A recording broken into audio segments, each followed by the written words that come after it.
Good morning പറയാൻ പറ്റിയ ആരും ഇല്ല ഇവിടെ തിരിച്ച്? Good morning ma'am. യെസ്, അങ്ങനെയാണ്. ഒരു ഗുഡ് മോർണിംഗ് നമ്മളെ വെർബലി പറയുമ്പോ നിങ്ങളും അതൊന്നും അങ്ങോട്ട് പറയാൻ. Good morning ma'am. കുറെ പേരൊക്കെ മെസ്സേജ് ആയിട്ട് ഇങ്ങനെ ടൈപ്പ് ചെയ്യുന്നുണ്ട്. പക്ഷെ അതിനേക്കാൾ ഉപരി നിങ്ങൾ തുടക്കേ നമ്മൾ ഒരു ഇത്തിരി നേരം നിങ്ങളുടെ സൗണ്ട് കേൾക്കുന്നുള്ളൂ. അറ്റ്ലീസ്റ്റ് ഒരു ഗുഡ് മോർണിംഗിന്റെ സമയത്ത് മാത്രമേ കേൾക്കാറുള്ളൂ. അതിന് കഴിഞ്ഞതിന് ശേഷം നമ്മളത് ഓൾ മ്യൂട്ട് കൊടുത്ത് ക്ലാസ് എടുക്കുന്നത് കൊണ്ടേ നിങ്ങളുടെ സൗണ്ട് കേൾക്കില്ല. അപ്പൊ നിങ്ങൾക്ക് പറ്റുന്ന സമയത്തൊന്ന് അങ്ങനെ പറഞ്ഞോ. ഓൾ മ്യൂട്ട് കൊടുക്കുന്നത് നമ്മളുടെ ഓഡിയോന്റെ ക്ലാരിറ്റിക്ക് വേണ്ടിയിട്ടാണ്. ബിക്കോസ് ഇത് ഒരുപാട് പേര് നമുക്ക് റെക്കോർഡഡ് ക്ലാസ് മാത്രം കാണുന്നവരുണ്ട്, ലൈവിൽ അറ്റൻഡ് ചെയ്യാൻ പറ്റാത്തവർക്ക്. അങ്ങനെയുള്ളവർക്ക് നമുക്കത് ഫീൽ ചെയ്യില്ലായിരിക്കും നമ്മളിപ്പോ ലൈവിൽ ഇരിക്കുന്നതുകൊണ്ട്. പക്ഷെ ഇത് കഴിഞ്ഞ് റെക്കോർഡ്സ് എടുത്ത് നോക്കുമ്പോൾ അവിടെ ഭയങ്കര വോയിസ് ഡിസ്റ്റർബൻസുകളൊക്കെ അവർക്ക് ഫീൽ ചെയ്യും, എക്കോ പോലെയൊക്കെ. അപ്പൊ ക്ലാസ്സുകൾ മറ്റത് ശരിയായ രീതിയിൽ അത് കിട്ടുന്നില്ല. അങ്ങനത്തെ കുഴപ്പങ്ങളുള്ളത് കൊണ്ടാണ് നമ്മൾ ഓൾ മ്യൂട്ട് കൊടുക്കുന്നത് കേട്ടോ. അല്ലാതെ വേറെ ഒന്നും കൊണ്ടല്ല, നിങ്ങളെ കൊണ്ട് ഇങ്ങോട്ട് ചോദ്യമൊന്നും ചോദിപ്പിക്കാതിരിക്കാൻ വേണ്ടിയിട്ട് അല്ല കേട്ടോ. അപ്പൊ നിങ്ങൾ അതൊന്ന് മനസ്സിലാക്കുക. അപ്പൊ നമ്മൾ ഓപ്പൺ ചെയ്യുമ്പോൾ തുടക്കം തന്നെ നമ്മളൊരു ഗുഡ് മോർണിംഗോ ഗുഡ് ആഫ്റ്റർനൂണോ ഒക്കെ നമ്മൾ പറയുമ്പോൾ അതിനൊന്ന് ജസ്റ്റ് ഒന്ന് റെസ്പോണ്ട് ചെയ്യും. അപ്പൊ നിങ്ങൾ എല്ലാവരും അവിടെ ലൈവായിട്ട് ഇരിക്കുന്നവര് ലൈവിലി ആണെന്ന് കൂടി മനസ്സിലാക്കാൻ വേണ്ടിയിട്ടാണ് അല്ലെ. അപ്പൊ അതുകൊണ്ട് ഒന്ന് പറയാ. അപ്പൊ ഓക്കെ, ഗുഡ് മോർണിംഗ്. അതൊക്കെ പോട്ടെ, കുഴപ്പമില്ല.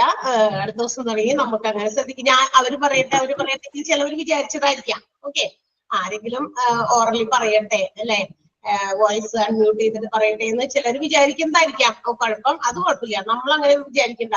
നമ്മൾക്ക് അറിയാവുന്ന എന്ത് കാര്യത്തിനും നമുക്ക് റെസ്പോണ്ട് ചെയ്യാം. ഓക്കെ, തിരിച്ചൊരു ഗുഡ് മോർണിംഗ് പറയാൻ ആർക്കറിയില്ലാത്ത. Okay, yes. അപ്പൊ വെരി വെരി ഗുഡ് മോർണിംഗ്. എന്തൊക്കെയുണ്ട് നിങ്ങള്? ക്രിസ്മസും ന്യൂ ഇയർ ഒക്കെ ആഘോഷിച്ചിട്ട് സൂപ്പർ ആയിരുന്നോ? എല്ലാം സെലിബ്രേറ്റ്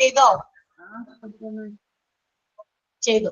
അപ്പൊ നിങ്ങൾക്ക് ഒരു നല്ല വർഷമായിരിക്കട്ടെ. നല്ല വർഷം മാത്രമല്ല, ത്രൂ ഔട്ട് ദ ഇയറും ത്രൂ ഔട്ട് ദ ലൈഫും നിങ്ങൾക്ക് എല്ലാ ബ്ലെസ്സിങ്സും ഉണ്ടാകട്ടെ. നമ്മളൊരു പുതിയ കോഴ്സ് പഠിക്കുകയാണ്. അതിൻ്റെതായ ഏതെങ്കിലും ഒരു എന്താ പറയാ പേഴ്സണൽ ഡെവലപ്മെന്റ് അല്ലെ, നമ്മുടെ കരിയർ ഡെവലപ്മെന്റ് ഒക്കെ നിങ്ങൾക്ക് ഇതുകൊണ്ടുകൂടി സാധ്യമാകട്ടെ ഈ ഒരു വർഷം.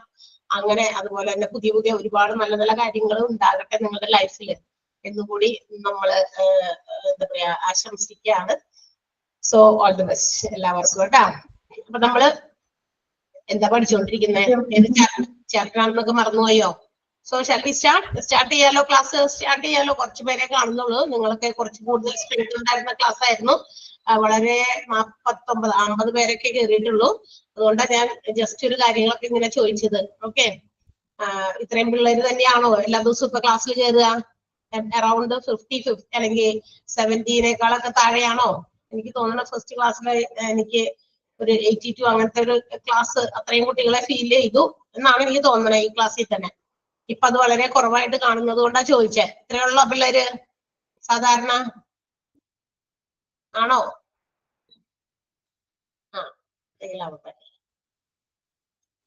അല്ല, കുറച്ച് കൂടുതൽ ഉണ്ടാവാറുണ്ട് അല്ലേ? ഉണ്ടാ? ചിലപ്പോ വൈകി കയറുന്നവരായിരിക്കും. കയറട്ടെ. അപ്പൊ അവര് കയറട്ടെ. നമ്മള് different departments. Okay, good morning. നമ്മൾ ഡിഫറെന്റ് ഡിപ്പാർട്ട്മെന്റ്സിന്റെ ഹോസ്പിറ്റൽ, അതാണ് നമ്മൾ പഠിച്ചുകൊണ്ടിരിക്കുന്ന ചാപ്റ്റർ. ഹോസ്പിറ്റൽസിന്റെ എന്താ പറയാ ഡിപ്പാർട്ട്മെന്റുകളാണ് നമ്മൾ പഠിച്ചുകൊണ്ടിരിക്കുന്നത്. കുറച്ച് ഡിപ്പാർട്ട്മെന്റുകളൊക്കെ കഴിഞ്ഞ ദിവസം നമ്മൾ പരിചയപ്പെട്ടു. അതായത് നമ്മൾ ഇപ്പൊ പഠിച്ചുകൊണ്ടിരിക്കുന്നത് ഏറ്റവും അവസാനം നമ്മൾ പഠിച്ചു നിർത്തിയത് നമ്മുടെ ഹോസ്പിറ്റലിലെ ഡിപ്പാർട്ട്മെന്റുകൾ എത്രണ്ണമായിട്ട് ക്ലാസിഫൈ ചെയ്തിട്ടുണ്ടെന്ന് പഠിച്ചു. ഇനി അതിനകത്ത് തന്നെ ഓരോ കുഞ്ഞു ക്ലാസിഫിക്കേഷൻസ് ആണ്. അതിൽ മെഡിക്കൽ ഡിപ്പാർട്ട്മെന്റ് എന്ന് പറയുന്ന first classification of departments in A hospital. ഹോസ്പിറ്റലിലെ ഡിപ്പാർട്ട്മെന്റുകളിലെ ഏറ്റവും മോസ്റ്റ് ഇമ്പോർട്ടന്റ് ആയിട്ടുള്ള ഒരു ഡിപ്പാർട്ട്മെന്റ് ആണ് medical department. And it is classified into 2. രണ്ടായിട്ട് തരംതിരിച്ചിരിക്കുന്നു എന്ന് നമുക്കറിയാം. ഇൻ പേഷ്യന്റ് ഡിപ്പാർട്ട്മെന്റ് എന്നും ഔട്ട് പേഷ്യന്റ് ഡിപ്പാർട്ട്മെന്റ് എന്നും. And also these departments provide it's on services. അവരുടേതായ സേവനങ്ങൾ ഇൻ പേഷ്യന്റിന് വേണ്ടവർക്ക് അങ്ങനത്തെ അവർക്ക് വേണ്ട സേവനങ്ങൾ പ്രൊവൈഡ് ചെയ്യുന്നുണ്ട്. ഡെയിലി വന്ന് ട്രീറ്റ്മെന്റ് ഒക്കെ എടുത്തു പോകുന്ന ഔട്ട് പേഷ്യൻസ് ആയിട്ടുള്ള OP വിഭാഗവും അതുപോലെ തന്നെ അതനുസരിച്ചുള്ള സേവനങ്ങൾ പ്രൊവൈഡ് ചെയ്യുന്നുണ്ട്. അതിൽ നമ്മൾ ഇപ്പോ പഠിച്ചുകൊണ്ടിരിക്കുന്നത് കുറച്ച് ഔട്ട് പേഷ്യന്റ് സർവീസസ്, അതായത് ഹോസ്പിറ്റൽസിലെ ഔട്ട് പേഷ്യന്റ് ഡിപ്പാർട്ട്മെന്റ് പ്രൊവൈഡ് ചെയ്യുന്ന ഔട്ട് പേഷ്യന്റ് സർവീസസ് ആണ് കുറച്ച് നമ്മൾ ക്ലാസ്സിൽ കഴിഞ്ഞ ദിവസങ്ങളായിട്ട് എടുത്തു തീർത്തത്. ഏതൊക്കെ പഠിച്ചു നമ്മള്?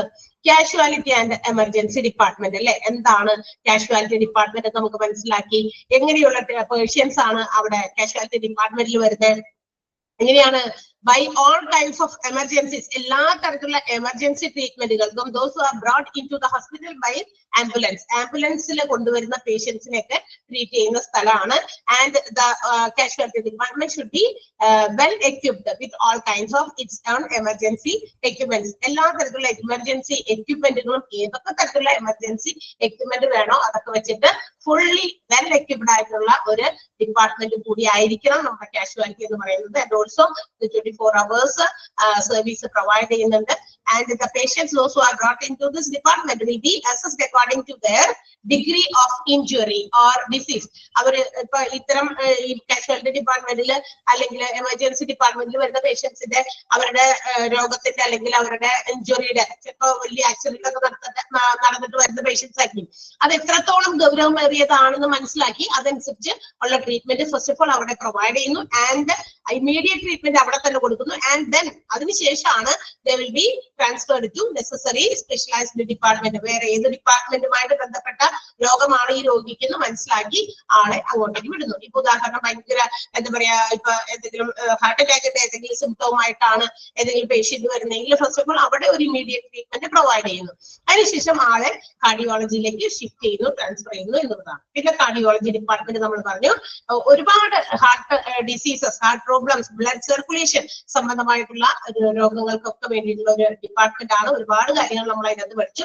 അതിനകത്ത് പഠിച്ച 2-3 എടുത്തു പറയേണ്ട ചില വേർഡുകൾ CAD, കൊറോണറി ആർട്ടറി ഡിസീസ്. നമ്മുടെ ഹാർട്ടിന്റെ വൈഡ് വെറൈറ്റീസ് ഓഫ് അല്ലെങ്കിൽ വൈഡ് റേഞ്ച് ഓഫ് ഡിസീസസ് എല്ലാം കൂടി ചേർത്തിട്ടാണ് CAD എന്ന് പറയുന്ന CAD, കൊറോണറി ആർട്ടറി ഡിസീസ് എന്ന പേരിൽ അറിയപ്പെടുന്നത്. And one of the most important example for CAD നമ്മൾ പറഞ്ഞിരുന്നു ആൻജൈനയാണ്. ആൻജൈന പോലെയുള്ള രോഗങ്ങൾ വന്നു കഴിഞ്ഞാൽ നമുക്കറിയാം അതൊരു സിവിയർ പെയിൻ ആണ് നമ്മുടെ ചെസ്റ്റിന്റെ ഭാഗത്തുള്ളത്.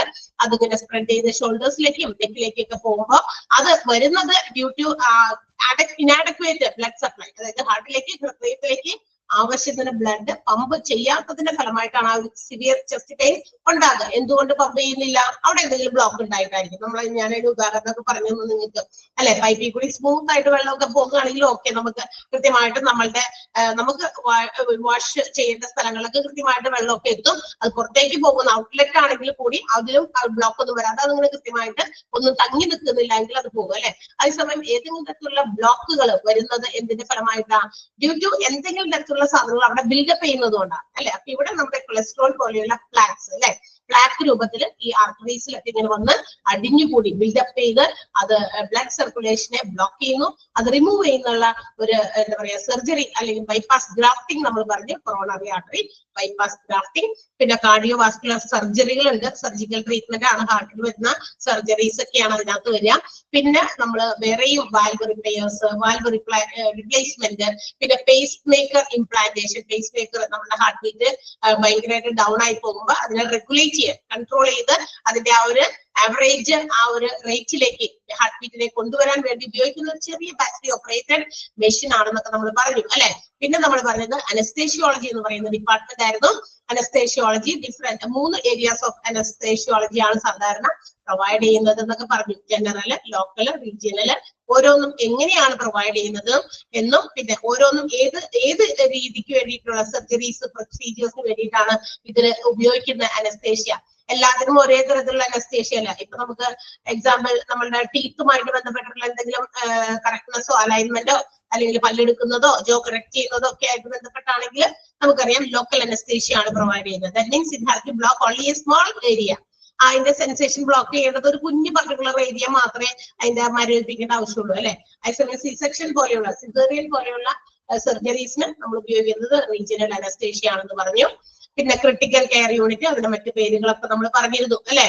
ഡെർമറ്റോളജി ഇതിന് വേണ്ടിയിട്ട് പ്രോബ്ലംസ് ഓഫ് ഹെയർ അല്ലെ, സ്കിൻ, ഒത്തിരി കാര്യങ്ങൾ. നമ്മൾ സാധാരണ സ്കിൻ എന്നാണ് പറഞ്ഞുകൊണ്ടിരുന്നത്, പക്ഷെ സ്കിന്ന്, ഹെയർ, മറ്റ് disorders, nail problems, venereal diseases അല്ലെ, ലൈംഗികപരമായിട്ടുള്ള സെക്ഷൽ ഇതിലുണ്ടാകുന്ന ചില ഇൻഫെക്ഷൻസ് മറ്റുമൊക്കെ അതൊക്കെ ഇന്ന് ഡെർമറ്റോളജിയിൽ ട്രീറ്റ് ചെയ്യുന്നുണ്ട്. പിന്നെ അഡ്വാൻസ്ഡ് ആയിട്ടുള്ള കോസ്മെറ്റിക് പ്രോബ്ലംസ്, നമ്മൾ അധികം പലതരത്തിലുള്ള കോസ്മെറ്റിക്സ് പ്രോഡക്റ്റുകളൊക്കെ ഉപയോഗിക്കുമ്പോൾ അത് എന്താ പറയാ ഇറഗുലർ ആയിട്ട് നമ്മൾ ഉപയോഗിക്കുന്നത് പോലെ തന്നെയല്ല അടുത്ത പ്രാവശ്യം ഓരോ അഡ്വർടൈസ്മെന്റ്സ് കാണുമ്പോൾ അതുപോലെ ആയാലോ എന്ന് വിചാരിച്ചിട്ട് നമ്മൾ എന്ത് ചെയ്യും, ഇങ്ങനെ മാറ്റിയൊക്കെ ഉപയോഗിക്കും. ഇന്നത്തെ ആളുകളെ ഏറ്റവും കൂടുതൽ എന്താ പറയാ സ്വാധീനിക്കുന്ന ഒരു സാധനമാണ് ആഡ്സ് എന്ന് പറയുന്നത് അല്ലെ. ആഡ്സ് കാണുന്നത് ഒത്തിരി സെലിബ്രിറ്റീസിനെയും മറ്റു ആൾക്കാരെയും വെച്ചിട്ട് ഇങ്ങനെ ചെയ്യുമ്പോൾ അത് അവരുടെ ഒരു എന്താ പറയാ ബിസിനസ് നാക്കാണ്. ആരുടെ കമ്പനികൾ ഓരോ സാധനവും പ്രോഡക്റ്റുകളൊക്കെ ആളുകളെ കൊണ്ട് വാങ്ങിപ്പിക്കണം. അല്ലെങ്കിൽ ഇവർ ഇത് പ്രൊഡ്യൂസ് ചെയ്ത സാധനമൊക്കെ വിറ്റുപോയില്ലെങ്കിൽ അവർക്ക് അവരുടെ ചെലവാക്കിയ കോസ്റ്റ് ഒന്നും അവർക്ക് തിരിച്ചു കിട്ടില്ല. സോ അവരുടെ അതിന് വേണ്ടിയിട്ടാണ് എന്ത് ചെയ്യുന്നത്, ഈ പറയുന്ന കാര്യങ്ങളൊക്കെ ചെയ്യുന്നത്. ഇതൊക്കെ നമ്മൾ പറഞ്ഞു കഴിഞ്ഞ കാര്യങ്ങൾ ജസ്റ്റ് ഞാൻ വെറുതെ ഒന്ന് പറഞ്ഞു എന്ന് മാത്രമേ ഉള്ളൂ കേട്ടോ. ഇത് നമ്മുടെ ഇന്നത്തെ ക്ലാസ് അല്ല. ഞാൻ കുറച്ച് ആളുകളെ ഇവിടെ കുറവാണ്, എബവ് 80 കുട്ടികൾ ഉണ്ടാവും എന്ന് പറഞ്ഞതുകൊണ്ട് ഞാൻ പിന്നെ തന്നെയല്ല 2 ആഴ്ചയെ നമ്മൾ തമ്മിൽ ഫേസ് ചെയ്തിട്ടും അതുകൊണ്ട് ഞാൻ ജസ്റ്റ് ഒന്ന് റിവൈൻഡ് ചെയ്തു എന്ന് മാത്രമാണ്. എനിക്ക് എടുക്കാനുള്ളത് ഇവിടെ നിന്ന് തുടങ്ങിയാണ്. എനിക്കറിയാൻ പാടില്ല കേട്ടോ. എൻഡോക്രൈനോളജിയുടെ ഒരു 2 സെന്റൻസ് വരെ ഞാൻ പറഞ്ഞു തീർന്നിരുന്നു. ഓക്കെ, പിന്നെ നമ്മൾ പഠിച്ചത് ഇയർ നോസ് ത്രോട്ട് എന്ന് പറയുന്ന ENT എന്ന് പറയുന്ന ഒരു ഡിപ്പാർട്ട്മെന്റ് ആണ്.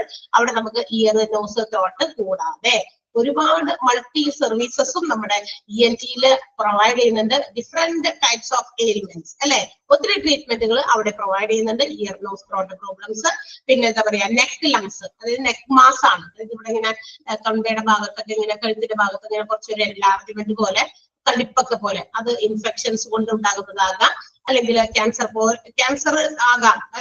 മേ ബി ആണ് കേട്ടോ. രണ്ടും അത് എന്തെങ്കിലും തടിപ്പ് വരുമ്പോൾ തന്നെ അതൊക്കെ തന്നെ ക്യാൻസറസ് ആണെന്ന് വിചാരിക്കരുത്, അങ്ങനെയാകാം.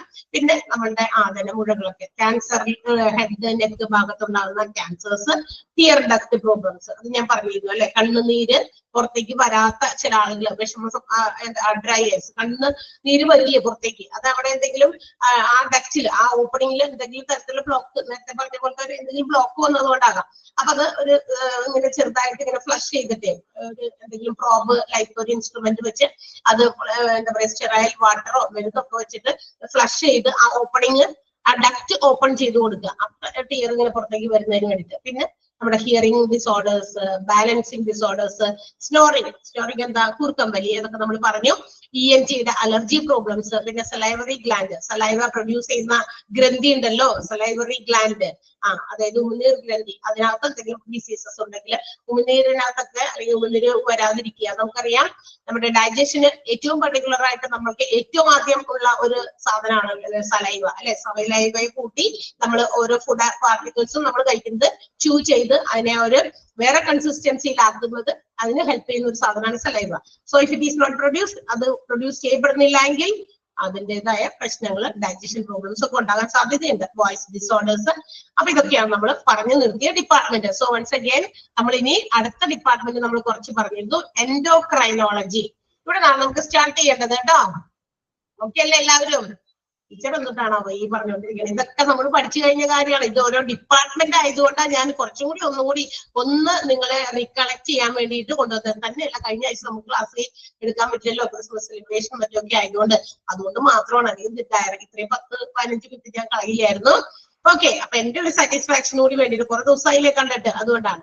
എൻഡോക്രൈനോളജി ആണ്. That means endocrinology is the study of medicine that relates to endocrine system. നമ്മുടെ എൻഡോക്രൈൻ സിസ്റ്റവുമായിട്ട് ബന്ധപ്പെട്ടിട്ടുള്ള എൻഡോക്രൈൻ സിസ്റ്റം എന്താണെന്ന് തൊട്ടടുത്ത സെന്റൻസിൽ പറയുന്നുണ്ട്. എൻഡോക്രൈൻ സിസ്റ്റം എന്ന് പറയുന്ന ഒരു അവയവമല്ല, ആ ഒരു സിസ്റ്റമാണ്. ആ സമ്പ്രദായത്തിൽ മുഴുവനും വരുന്നത് ഏതൊക്കെയാണോ കുറച്ച് ഓർഗൻസ് ആണ്. ആ ഓർഗനുകൾ പ്രധാനമായിട്ട് കുറെ ഗ്രന്ഥികളാണ്, ഗ്ലാൻഡ്സ് ആണ്. Pancreas, thyroid, parathyroid, pineal glands, hypothalamus, adrenal and pituitary glands, and also ovaries and testes. Ovaries and testes നമ്മുടെ സെക്ഷൽ റീപ്രൊഡക്ഷന് വേണ്ടിയിട്ടുള്ള ഓർഗൻസ് ആണ്, നമുക്കറിയാലോ. അപ്പൊ അത് ഇങ്ങനെയുള്ള ഇതെല്ലാം കൂടി ചേർന്ന് ഈ പറയുന്ന ഓർഗൻസ് എല്ലാം കൂടി ചേരുമ്പോഴാണ് എന്താകുക, എൻഡോക്രൈൻ സിസ്റ്റം ആകുക എന്നുള്ളത് നിങ്ങൾ മനസ്സിലാക്കി വെക്കണം. ആ സെന്റൻസ് നന്നായിട്ട് അണ്ടർലൈൻ ചെയ്ത് വെക്കുക കേട്ടോ. കാരണം അതിൽ നിന്നൊക്കെ ക്വസ്റ്റ്യൻസ് ചോദിച്ചിട്ടുണ്ട്, എൻഡോക്രൈൻ സിസ്റ്റത്തിനകത്ത് വരുന്നത് ഏതൊക്കെയാണ്. അപ്പൊ ചിലപ്പോൾ ചില ഓർഗൻസിന്റെ അവിടെ കിടക്കുന്ന ഓർഗൻസിന്റെ പേരുണ്ടായിരിക്കും, ചിലപ്പോൾ അതിനകത്ത് പെടാത്തതായിട്ട് വന്നിട്ടുണ്ടായിരിക്കും. അപ്പൊ അങ്ങനെയൊക്കെ നിങ്ങൾക്ക് ക്വസ്റ്റ്യൻസ് വരാം. അപ്പൊ ഈ പറയുന്ന കാര്യങ്ങളൊക്കെയാണ്. അപ്പൊ എന്താണ് ഈ പാൻക്രിയാസും ഇതൊക്കെ എന്തൊക്കെ തന്നെയാണ്? പാൻക്രിയാസ് എന്ന് പറയുന്നത് എന്താ, നമ്മുടെ എന്താ പറയാ ഈ പറയുന്ന ഇൻസുലിൻ പോലെയുള്ള സാധനങ്ങളൊക്കെ പ്രൊഡ്യൂസ് ചെയ്യുന്നതിന് വേണ്ടിയിട്ട് ഓരോന്നോരോന്ന് ഞാൻ പറഞ്ഞുതരാം എന്താണെന്ന്. അത് ജസ്റ്റ് ഒന്ന് നിങ്ങളൊന്ന് നോട്ട് ചെയ്ത് വെക്കണം. കാരണം അതിനകത്ത് ഈ പറയുന്ന സാധനങ്ങൾ എന്താണ് ചിലപ്പോൾ നിങ്ങൾക്ക് എത്ര ഫെമിലിയർ ആയിരിക്കില്ല. അതുകൊണ്ടാണ് എല്ലാവർക്കും അല്ല, ചിലർക്കൊക്കെ അറിയായിരിക്കും. അപ്പൊ അതുകൊണ്ട് അതൊന്ന് നോട്ട് ചെയ്ത് വെക്കണം കേട്ടോ. അപ്പൊ അതുപോലെ പാൻക്രിയാസ് ഗ്ലാൻഡ്, തൈറോയിഡ്, പാരാതൈറോയിഡ്, അതുപോലെ തന്നെ പൈനിയൽ ഗ്ലാൻഡ്സ് അല്ലെങ്കിൽ പീനിയൽ, രണ്ടിങ്ങനെ വേണമെങ്കിൽ പ്രൊനൗൺസ് ചെയ്യാം, ഹൈപ്പോതലാമസ്, അതുപോലെ അഡ്രിനൽ ആൻഡ് പിറ്റ്യൂട്ടറി ഗ്ലാൻഡ്, അതെല്ലാം തന്നെ ഇതെല്ലാം ഈ ഓർഗൻസ് എല്ലാം കൂടി ചേരുമ്പോഴാണ് എന്താകുക, ബോഡി എൻഡോക്രൈൻ സിസ്റ്റം ആകുക. ഇനി മാത്രമല്ല ഈ പറയുന്ന endocrinology it's also a multi super speciality which deals with the production of hormones, hormone related to glands. അതുപോലെ തന്നെ നമ്മുടെ ഹോർമോണിനെ കുറിച്ചുള്ള പഠനങ്ങൾ അല്ലെങ്കിൽ ഹോർമോൺസ് ഗ്ലാൻഡുമായിട്ടുള്ള പ്രവർത്തനങ്ങൾ, അതുമായിട്ട് ബന്ധപ്പെട്ടുള്ള പഠനങ്ങൾ, ഇതിനെല്ലാം കൂടിയാണ് നമ്മുടെ എൻഡോക്രൈനോളജി സിസ്റ്റം വർക്ക് ചെയ്യുന്നത് അല്ലെങ്കിൽ ഓപ്പറേറ്റ് ചെയ്യുന്നത്. ആ ഒരു ഡിപ്പാർട്ട്മെന്റിൽ ഈ പറയുന്ന ഹോർമോൺസിന്റെ പ്രവർത്തനങ്ങൾ, അതിനെ കുറിച്ചുള്ള പഠനങ്ങൾ, ഇതും കൂടി റിലേറ്റഡ് ആണ്. അപ്പൊ ഈ എൻഡോക്രൈൻ സിസ്റ്റത്തിൽ ഈ പറയുന്ന ഓർഗൻസ് മാത്രമല്ല, ഹോർമോൺ സ്റ്റഡിയും അതുപോലെ തന്നെ ഹോർമോൺ റിലേറ്റഡ് ടു ഗ്ലാൻഡ്സ്, നമ്മുടെ ഗ്ലാൻഡുമായിട്ട് ബന്ധപ്പെട്ടിട്ടുള്ള ഹോർമോൺസ്, ഇതിന്റെയൊക്കെ പഠനങ്ങളുമായിട്ട് കൂടി എൻഡോക്രൈനോളജി ഡിപ്പാർട്ട്മെന്റിന് ബന്ധമുണ്ട്. And also this department works closely to, ഇനി മറ്റ് ചില ഡിപ്പാർട്ട്മെന്റുകളുമായിട്ട് ഒരു എന്താ പറയാ ഒരു ലിങ്ക് ചെയ്ത് പ്രവർത്തിക്കുന്ന ഒരു ഡിപ്പാർട്ട്മെന്റ് കൂടിയാണ്. അത് ഏതാണെന്ന് എടുത്ത് പറയുന്നത് ഒഫ്താൽമോളജി, അതായത് കണ്ണിന്റെ അവിടെ ഉണ്ടല്ലോ കുറെ ഗ്രന്ഥികളൊക്കെ, ഗ്ലാൻഡുകളൊക്കെ. റേഡിയേഷൻ ഓങ്കോളജി, നമ്മുടെ oncology means it's the study of cancer അല്ലെ, ക്യാൻസറുമായിട്ട് ബന്ധപ്പെട്ടുള്ള പഠനമാണ്. അപ്പൊ അതിനു വേണ്ടി റേഡിയേഷൻസ് കൊടുക്കുമ്പോൾ അതിന്റെ റേഡിയേഷൻ ഒക്കെ അടിക്കാനുള്ള സാധ്യത ഗ്രന്ഥികളിലേക്കൊക്കെ ഉണ്ട്. അപ്പൊ അതുമായിട്ട് റിലേറ്റഡ് ഉണ്ട്. അതുപോലെ തന്നെ സർജറി, ഓബ്സ്റ്റെട്രിക്സ് എന്ന് പറഞ്ഞാൽ എന്താ, പ്രസവ ചികിത്സയിലെ അതിന് വേണ്ടിയിട്ടുള്ള ഡിപ്പാർട്ട്മെന്റ് ആണ്. അപ്പൊ പ്രസവത്തിന്റെ ശേഷം ഉണ്ടാകുന്ന അത് എന്താ പറയാ കൊടുക്കുന്ന ചികിത്സകളും ഒക്കെ അതുമായിട്ട് ആ ഡിപ്പാർട്ട്മെന്റുമായിട്ട് ക്ലോസ്ലി റിലേറ്റഡ് ആണ് നമ്മുടെ എൻഡോക്രൈനോളജി സിസ്റ്റം. ആൻഡ് ഓൾസോ പലതരത്തിലുള്ള ട്രാൻസ്പ്ലാന്റേഷൻസ്, അങ്ങോട്ടും ഇങ്ങോട്ടൊക്കെ അവയൊക്കെ മാറ്റി വയ്ക്കുമ്പോഴൊക്കെ ഈ ഗ്രന്ഥികളിലേക്ക് ബാധിക്കാനായിട്ടുള്ള സാധ്യതകളുണ്ട്. ആൻഡ് ഓൾസോ മറ്റ് multidisciplinary approach to different problems, medical പ്രോബ്ലംസിനും ഇത് ട്രീറ്റ്മെന്റ് കൊടുക്കുന്നുണ്ട്. മറ്റ് പലതരത്തിലുള്ള ട്രീറ്റ്മെന്റുകളും നമ്മുടെ എൻഡോക്രൈനോളജി കൊടുക്കുന്നുണ്ട്. അപ്പൊ ക്ലോസ്ലി ഏതൊക്കെ ഡിപ്പാർട്ട്മെന്റുമായിട്ടാണ് ഇതിന് ബന്ധമെന്ന് അതും ആ സെന്റൻസ് കൂടി നിങ്ങളൊന്ന് അണ്ടർലൈൻ ചെയ്യണേ. കുറച്ച് സെന്റൻസുകൾ നമ്മൾ എടുത്തു പറയുന്നത് അണ്ടർലൈൻ ചെയ്യാൻ പറയുന്നത് നിങ്ങളൊന്ന് അണ്ടർലൈൻ ചെയ്യണം. അതായത് ഏതൊക്കെ സ്പെഷ്യലിസ്റ്റ് ഡിപ്പാർട്ട്മെന്റുമായിട്ട് നമ്മുടെ എൻഡോക്രൈനോളജി ഡിപ്പാർട്ട്മെന്റിന് റിലേഷൻ ഉണ്ട് അല്ലെങ്കിൽ ലിങ്ക്ഡ് ആണ്. It is ophthalmology, radiation oncology, surgery, obstetrics. Okay, അതൊന്ന് അണ്ടർലൈൻ ചെയ്ത് വെക്കണം കേട്ടോ. പിന്നെ മറ്റ് മെഡിക്കൽ പ്രോബ്ലംസും ഇത് ട്രീറ്റ് ചെയ്യുന്നുണ്ട്. ഒരു ഡിപ്പാർട്ട്മെന്റ് എന്ന് കേൾക്കുമ്പോൾ ആ ഒരു എന്താ പറയാ അവിടെ കിടക്കുന്ന കാര്യങ്ങൾ മാത്രമല്ല, അതിന് വീണ്ടും അവിടെ നിന്ന് സ്പെഷ്യലൈസ്ഡ് ആയിട്ട് കൊടുക്കുന്ന ട്രീറ്റ്മെന്റുകൾക്ക് പുറമെ മറ്റ് ട്രീറ്റ്മെന്റുകളും അത് ചില ഡിപ്പാർട്ട്മെന്റ്സ് പ്രൊവൈഡ് ചെയ്യുന്നുണ്ട് കേട്ടോ. അതാണ് ഒന്ന് ഡയബറ്റീസ് നമുക്കറിയാം അല്ലെ, sugar problems, nutrition problems, osteoporosis that means calcium disorders കൊണ്ടുണ്ടാകുന്ന അസ്ഥിക്ഷയം എന്നൊക്കെ കേട്ടിട്ടുണ്ടോ? അസ്ഥിക്ഷയം അതായത് എന്താ പറയാ എല്ലുകൾക്ക് ബലമില്ലാതിരിക്കുന്ന അവസ്ഥ അല്ലെ, കാൽഷ്യം ഡിസോർഡേഴ്സ് കൊണ്ടുണ്ടാകുന്നത്. അപ്പൊ നമുക്ക് സഫീഷ്യന്റ് കാൽഷ്യം നമ്മുടെ ശരീരത്തിലേക്ക് ചെന്നില്ല എങ്കിൽ ഈ അസ്ഥികൾക്കൊക്കെ ബലക്കുറവ് വരും, അതിങ്ങനെ പൊടിയാനൊക്കെ തുടങ്ങും അല്ലെ. അപ്പൊ അങ്ങനെ ഉണ്ടാകുന്നത്. അപ്പൊ കാൽഷ്യം നമുക്കറിയാം ഏത് വൈറ്റമിൻസ് ആയിക്കോട്ടെ, കാൽഷ്യം ആയിക്കോട്ടെ, പ്രോട്ടീൻസ് ആയിക്കോട്ടെ, മിനറൽസ് ആയിക്കോട്ടെ, എല്ലാം നമ്മുടെ ശരീരത്തിൽ ആവശ്യത്തിന് വേണം. ആഡക്വേറ്റ് അളവിൽ എല്ലാം വേണം. ഇനാഡക്വേറ്റ് ആയിട്ടുള്ള അളവിൽ വന്നാലും അതുപോലെ തന്നെ കൂടുതലായാലും അല്ലെ, എബവ്, അത് കൂടുതലായാലും പ്രശ്നം, രണ്ട് പ്രശ്നം. കുറഞ്ഞു പോയാലും പ്രശ്നമാണ്, കൂടുതലായാലും പ്രശ്നമാണ്. ഇപ്പൊ നമ്മൾ നേരത്തെ പറഞ്ഞില്ലേ തൈറോയിഡ് എന്ന് പറയുന്ന ഗ്രന്ഥി. അപ്പൊ തൈറോയിഡ് ആവശ്യത്തിന് നമ്മുടെ ശരീരത്തിൽ പ്രൊഡ്യൂസ് ചെയ്യപ്പെടുന്നുണ്ട് അല്ലെ. അപ്പൊ അതിനെ മെയിൻറ്റെയിൻ ചെയ്താൽ മാത്രം മതി. അതേസമയം if it is going to low, അപ്പോഴും ഒരു ഡിസീസ് ആയി മാറി, തൈറോയിഡ് രോഗിയാണെന്ന് പറയും അല്ലെ. കൂടുതലായാലും അപ്പോഴും ഹൈപ്പറും ഹൈപ്പോയും നമ്മൾ കേട്ടിട്ടുണ്ടല്ലോ, ഹൈപ്പർ തൈറോയിഡും ഹൈപ്പോ തൈറോയിഡും. അപ്പൊ അങ്ങനെയുള്ള പ്രശ്നങ്ങളും ഉണ്ടാകും അല്ലെ. അപ്പൊ അത്തരം കാര്യങ്ങളൊക്കെ എല്ലാം ഒരു മീഡിയം ആവറേജ് ലെവലിൽ നമ്മുടെ ശരീരത്തിൽ അതിന്റെ കണ്ടന്റുകൾ അത്യാവശ്യമാണ്. അത് കൂടുതൽ കുറയാനും കൂടാനും പാടില്ല. ഓസ്റ്റിയോപോറോസിസ് നമ്മളുടെ കാൽഷ്യം ഡിസോർഡേഴ്സ് കൊണ്ടുണ്ടാകുന്നത് ബോൺ ഡിസോർഡേഴ്സ് ആണ്. പിറ്റ്യൂട്ടറി ഗൊണാഡ് അഡ്രിനൽ ഡിസോർഡേഴ്സ്, അതുപോലെ തന്നെ മറ്റൊന്നാണ് ഈ സെക്ഷൽ ഓർഗൻസ് ആയിട്ടുള്ള ചില സാധനങ്ങളിലൊക്കെ ഗ്രന്ഥികളിലൊക്കെ ഉണ്ടാകുന്ന ചില ഡിസോർഡേഴ്സ്. തൈറോയിഡ് ഡിസോർഡേഴ്സ്, പിന്നെ ട്രാൻസ്ജെൻഡറും ഇന്റർ സെക്സ് മെഡിസിൻസും, ട്രാൻസ്ജെൻഡേഴ്സിന് കൊടുക്കേണ്ടി വരുന്ന മെഡിസിൻസ്, അതുപോലെ ഇന്റർസെക്സ് രണ്ട് സെക്സിലുണ്ടാകുന്ന മെഡിസിൻസ്, അവർക്കൊക്കെ കൊടുക്കേണ്ട മെഡിസിൻസും ഈ പറയുന്ന എൻഡോക്രൈനോളജി സിസ്റ്റത്തിലാണ്, അല്ലെങ്കിൽ അത്തരം ഡിപ്പാർട്ട്മെന്റിലാണ് പ്രൊവൈഡ് ചെയ്യുന്നത്. ആൻഡ് ഓൾസോ ഡിഫറെന്റ് ഓർഗൻ ട്രാൻസ്പ്ലാന്റേഷൻസ്, എന്തെങ്കിലും ഓർഗൻസ് ഒക്കെ ട്രാൻസ്പ്ലാന്റ് ചെയ്യുമ്പോഴൊക്കെ അല്ലെങ്കിൽ ഇതിനോടൊക്കെ ഈ ഗ്രന്ഥികൾ ഇങ്ങനെ ബന്ധപ്പെട്ട് കിടക്കില്ലേ, ഗ്ലാൻഡുകളൊക്കെ അറ്റാച്ച്ഡ് ആയിരിക്കുമല്ലോ. അതുകൊണ്ട് തന്നെയാണ് ആ ട്രാൻസ്പ്ലാന്റേഷനകത്തും ഈ പറയുന്ന എൻഡോക്രൈനോളജി സിസ്റ്റം അല്ലെങ്കിൽ ആ ഒരു ഡിപ്പാർട്ട്മെന്റിൽ ഇൻക്ലൂഡ് ചെയ്തിരിക്കുന്നത്. അപ്പൊ ഇതെല്ലാമാണ് നമ്മളുടെ എൻഡോക്രൈനോളജി എന്ന് പറയുന്ന department. Endocrinology deals with the study of endocrine system. ഇനി എൻഡോക്രൈൻ സിസ്റ്റത്തിൽ ഓരോന്ന് പറഞ്ഞിട്ടുണ്ട്, അത് നമുക്കൊന്ന് അവിടെ ഒന്ന് എഴുതി വെക്കാം. നമ്മളൊന്ന് എഴുതാമോ? നോട്ടില് പെട്ടെന്ന് ഒന്ന് എഴുതിയിരിക്കണം. ഓരോ കുഞ്ഞു കുഞ്ഞ് ഫ്രേസ് ആയിട്ട് ഒരു കുഞ്ഞ് സെന്റൻസ് ആയിട്ട് മാത്രമേ ഞാൻ പറയുള്ളൂ, കാരണം അതിൽ കൂടുതൽ നമുക്ക് അറിയേണ്ടതില്ല. ജസ്റ്റ് ചിലർക്ക് അത് ചിലപ്പോ നോക്കുമ്പോ വായിക്കുമ്പോ മനസ്സിലാവില്ല, അതുകൊണ്ടാണ്. ഓക്കെ, ഒന്ന് എഴുതാം.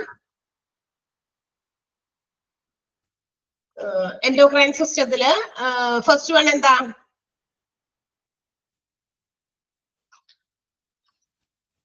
തൈറോയിഡ്, പാരാതൈറോയിഡ് നമുക്ക് എഴുതേണ്ട ആവശ്യമില്ല കേട്ടോ. നിങ്ങളൊന്ന് കോമന്റ് എഴുതി വെക്കുക കേട്ടാ.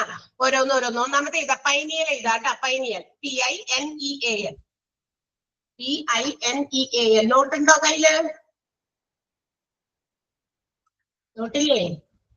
ഓക്കെ. അപ്പൊ നോട്ടിലൊന്ന് വെറുതെ ജസ്റ്റ് ഒന്ന് നോട്ട് ചെയ്ത് വെക്കാം, നിങ്ങൾക്ക് പിന്നീടൊക്കെ എടുത്ത് നോക്കുമ്പോ അറിയാൻ വേണ്ടിയിട്ടാണ്. Pineal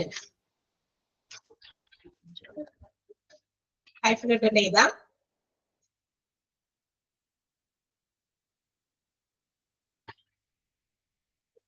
It controls the day-to-day operations.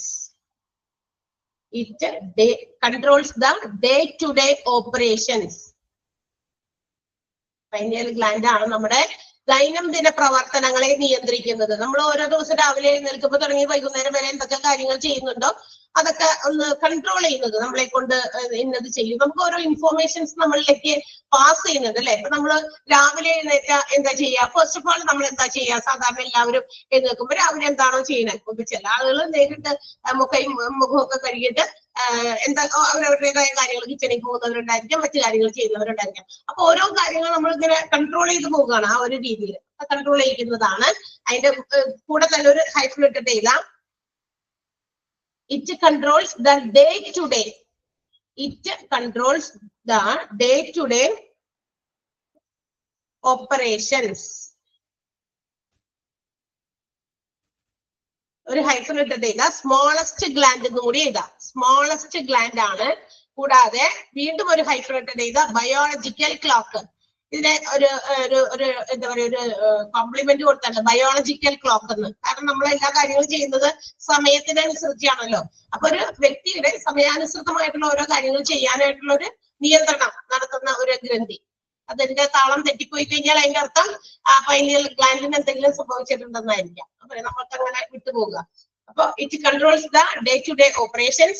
അതിന്റെ കൂടെ ഒരു ഹൈഫൻ ഇട്ടിട്ട് സ്മോളസ്റ്റ് ഗ്ലാൻഡ് എന്ന് എഴുതാം. വീണ്ടും ഒരു ഹൈഫൻ ഇട്ടിട്ട് ബയോളജിക്കൽ ക്ലോക്ക് എന്ന് എഴുതാം.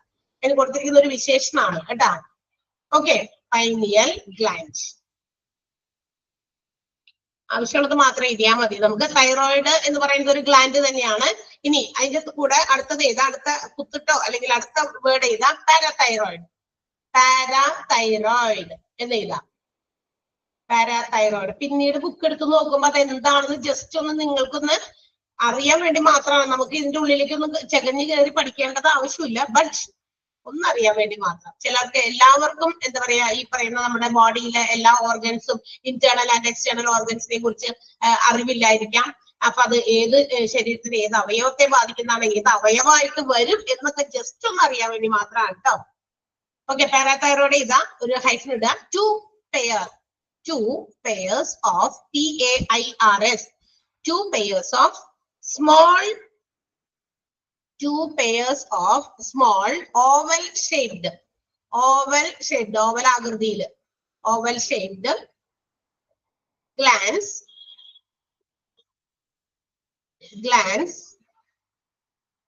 located next to the thyroid gland. Thyroid ഗ്ലാൻഡിന്റെ തൊട്ടടുത്ത് കാണുന്ന രണ്ട് ജോഡിയായിട്ടുള്ള ഓവൽ ഷേപ്പിലുള്ള ഗ്ലാൻഡ് ആണ് പാരാതൈറോയിഡ് ഗ്ലാൻഡ് എന്ന് പറയുന്നത്. Okay, next one. അടുത്തത് ഏതാ? ഹൈപ്പോതലാമസ്.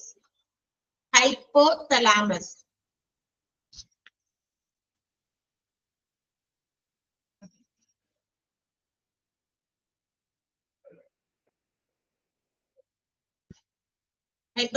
ഏതാ? ഹൈഫൻ ഇട്ടിട്ട് എഴുതാം. A part of brain. Hypothalamus എന്ന് പറയുന്നത് എ പാർട്ട് ഓഫ് ബ്രെയിൻ ആണ്, നമ്മുടെ ബ്രെയിനിന്റെ ഒരു ഭാഗമാണ്. A part of brain.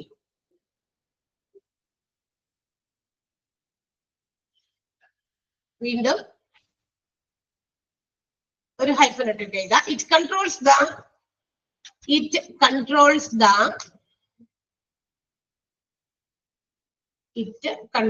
the temperature and water level and hunger. Temperature, water level and hunger. HUNGER.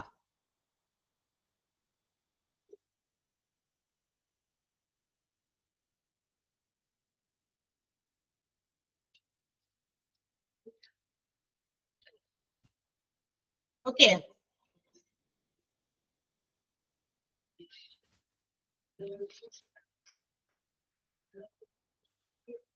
Next one.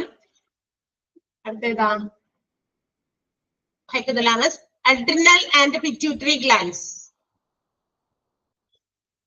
നമ്മുടെ വിശപ്പും അതുപോലെ ടെമ്പറേച്ചർ ലെവലും വാട്ടർ ലെവലും ഒക്കെ കൺട്രോൾ ചെയ്യുന്നതാണ് കേട്ടോ നമ്മുടെ ഹൈപ്പോതലാമസ്. ബ്രെയിനിന്റെ ഒരു പാർട്ടാണ്. ബ്രെയിനിന് 5 ഭാഗങ്ങളുണ്ട്. അതിലൊരു ഇമ്പോർട്ടന്റ് ആയിട്ടുള്ള ഒരു പാർട്ടാണ് ഹൈപ്പോതലാമസ്. ടെമ്പറേച്ചറിനെ കൺട്രോൾ ചെയ്യാൻ, വാട്ടർ ലെവൽ, ബോഡിയിൽ എത്ര വാട്ടർ ലെവലൊക്കെ വേണമെന്നുണ്ടല്ലോ, അതിനെ കൺട്രോൾ ചെയ്യാൻ, നമ്മുടെ ഹങ്കർ, വിശപ്പിനെ നിയന്ത്രിക്കുന്നതൊക്കെ ഈ പറയുന്ന ഹൈപ്പോതലാമസ് ആണ്. Adrenal and pituitary glands.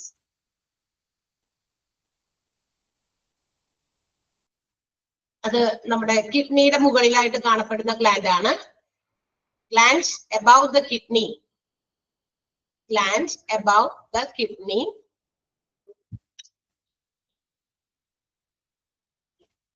And also ഇതിനെ നമ്മൾ മറ്റൊരു വിശേഷണം കൊടുക്കുന്നത് മാസ്റ്റർ ഗ്ലാൻഡ് ആണ്.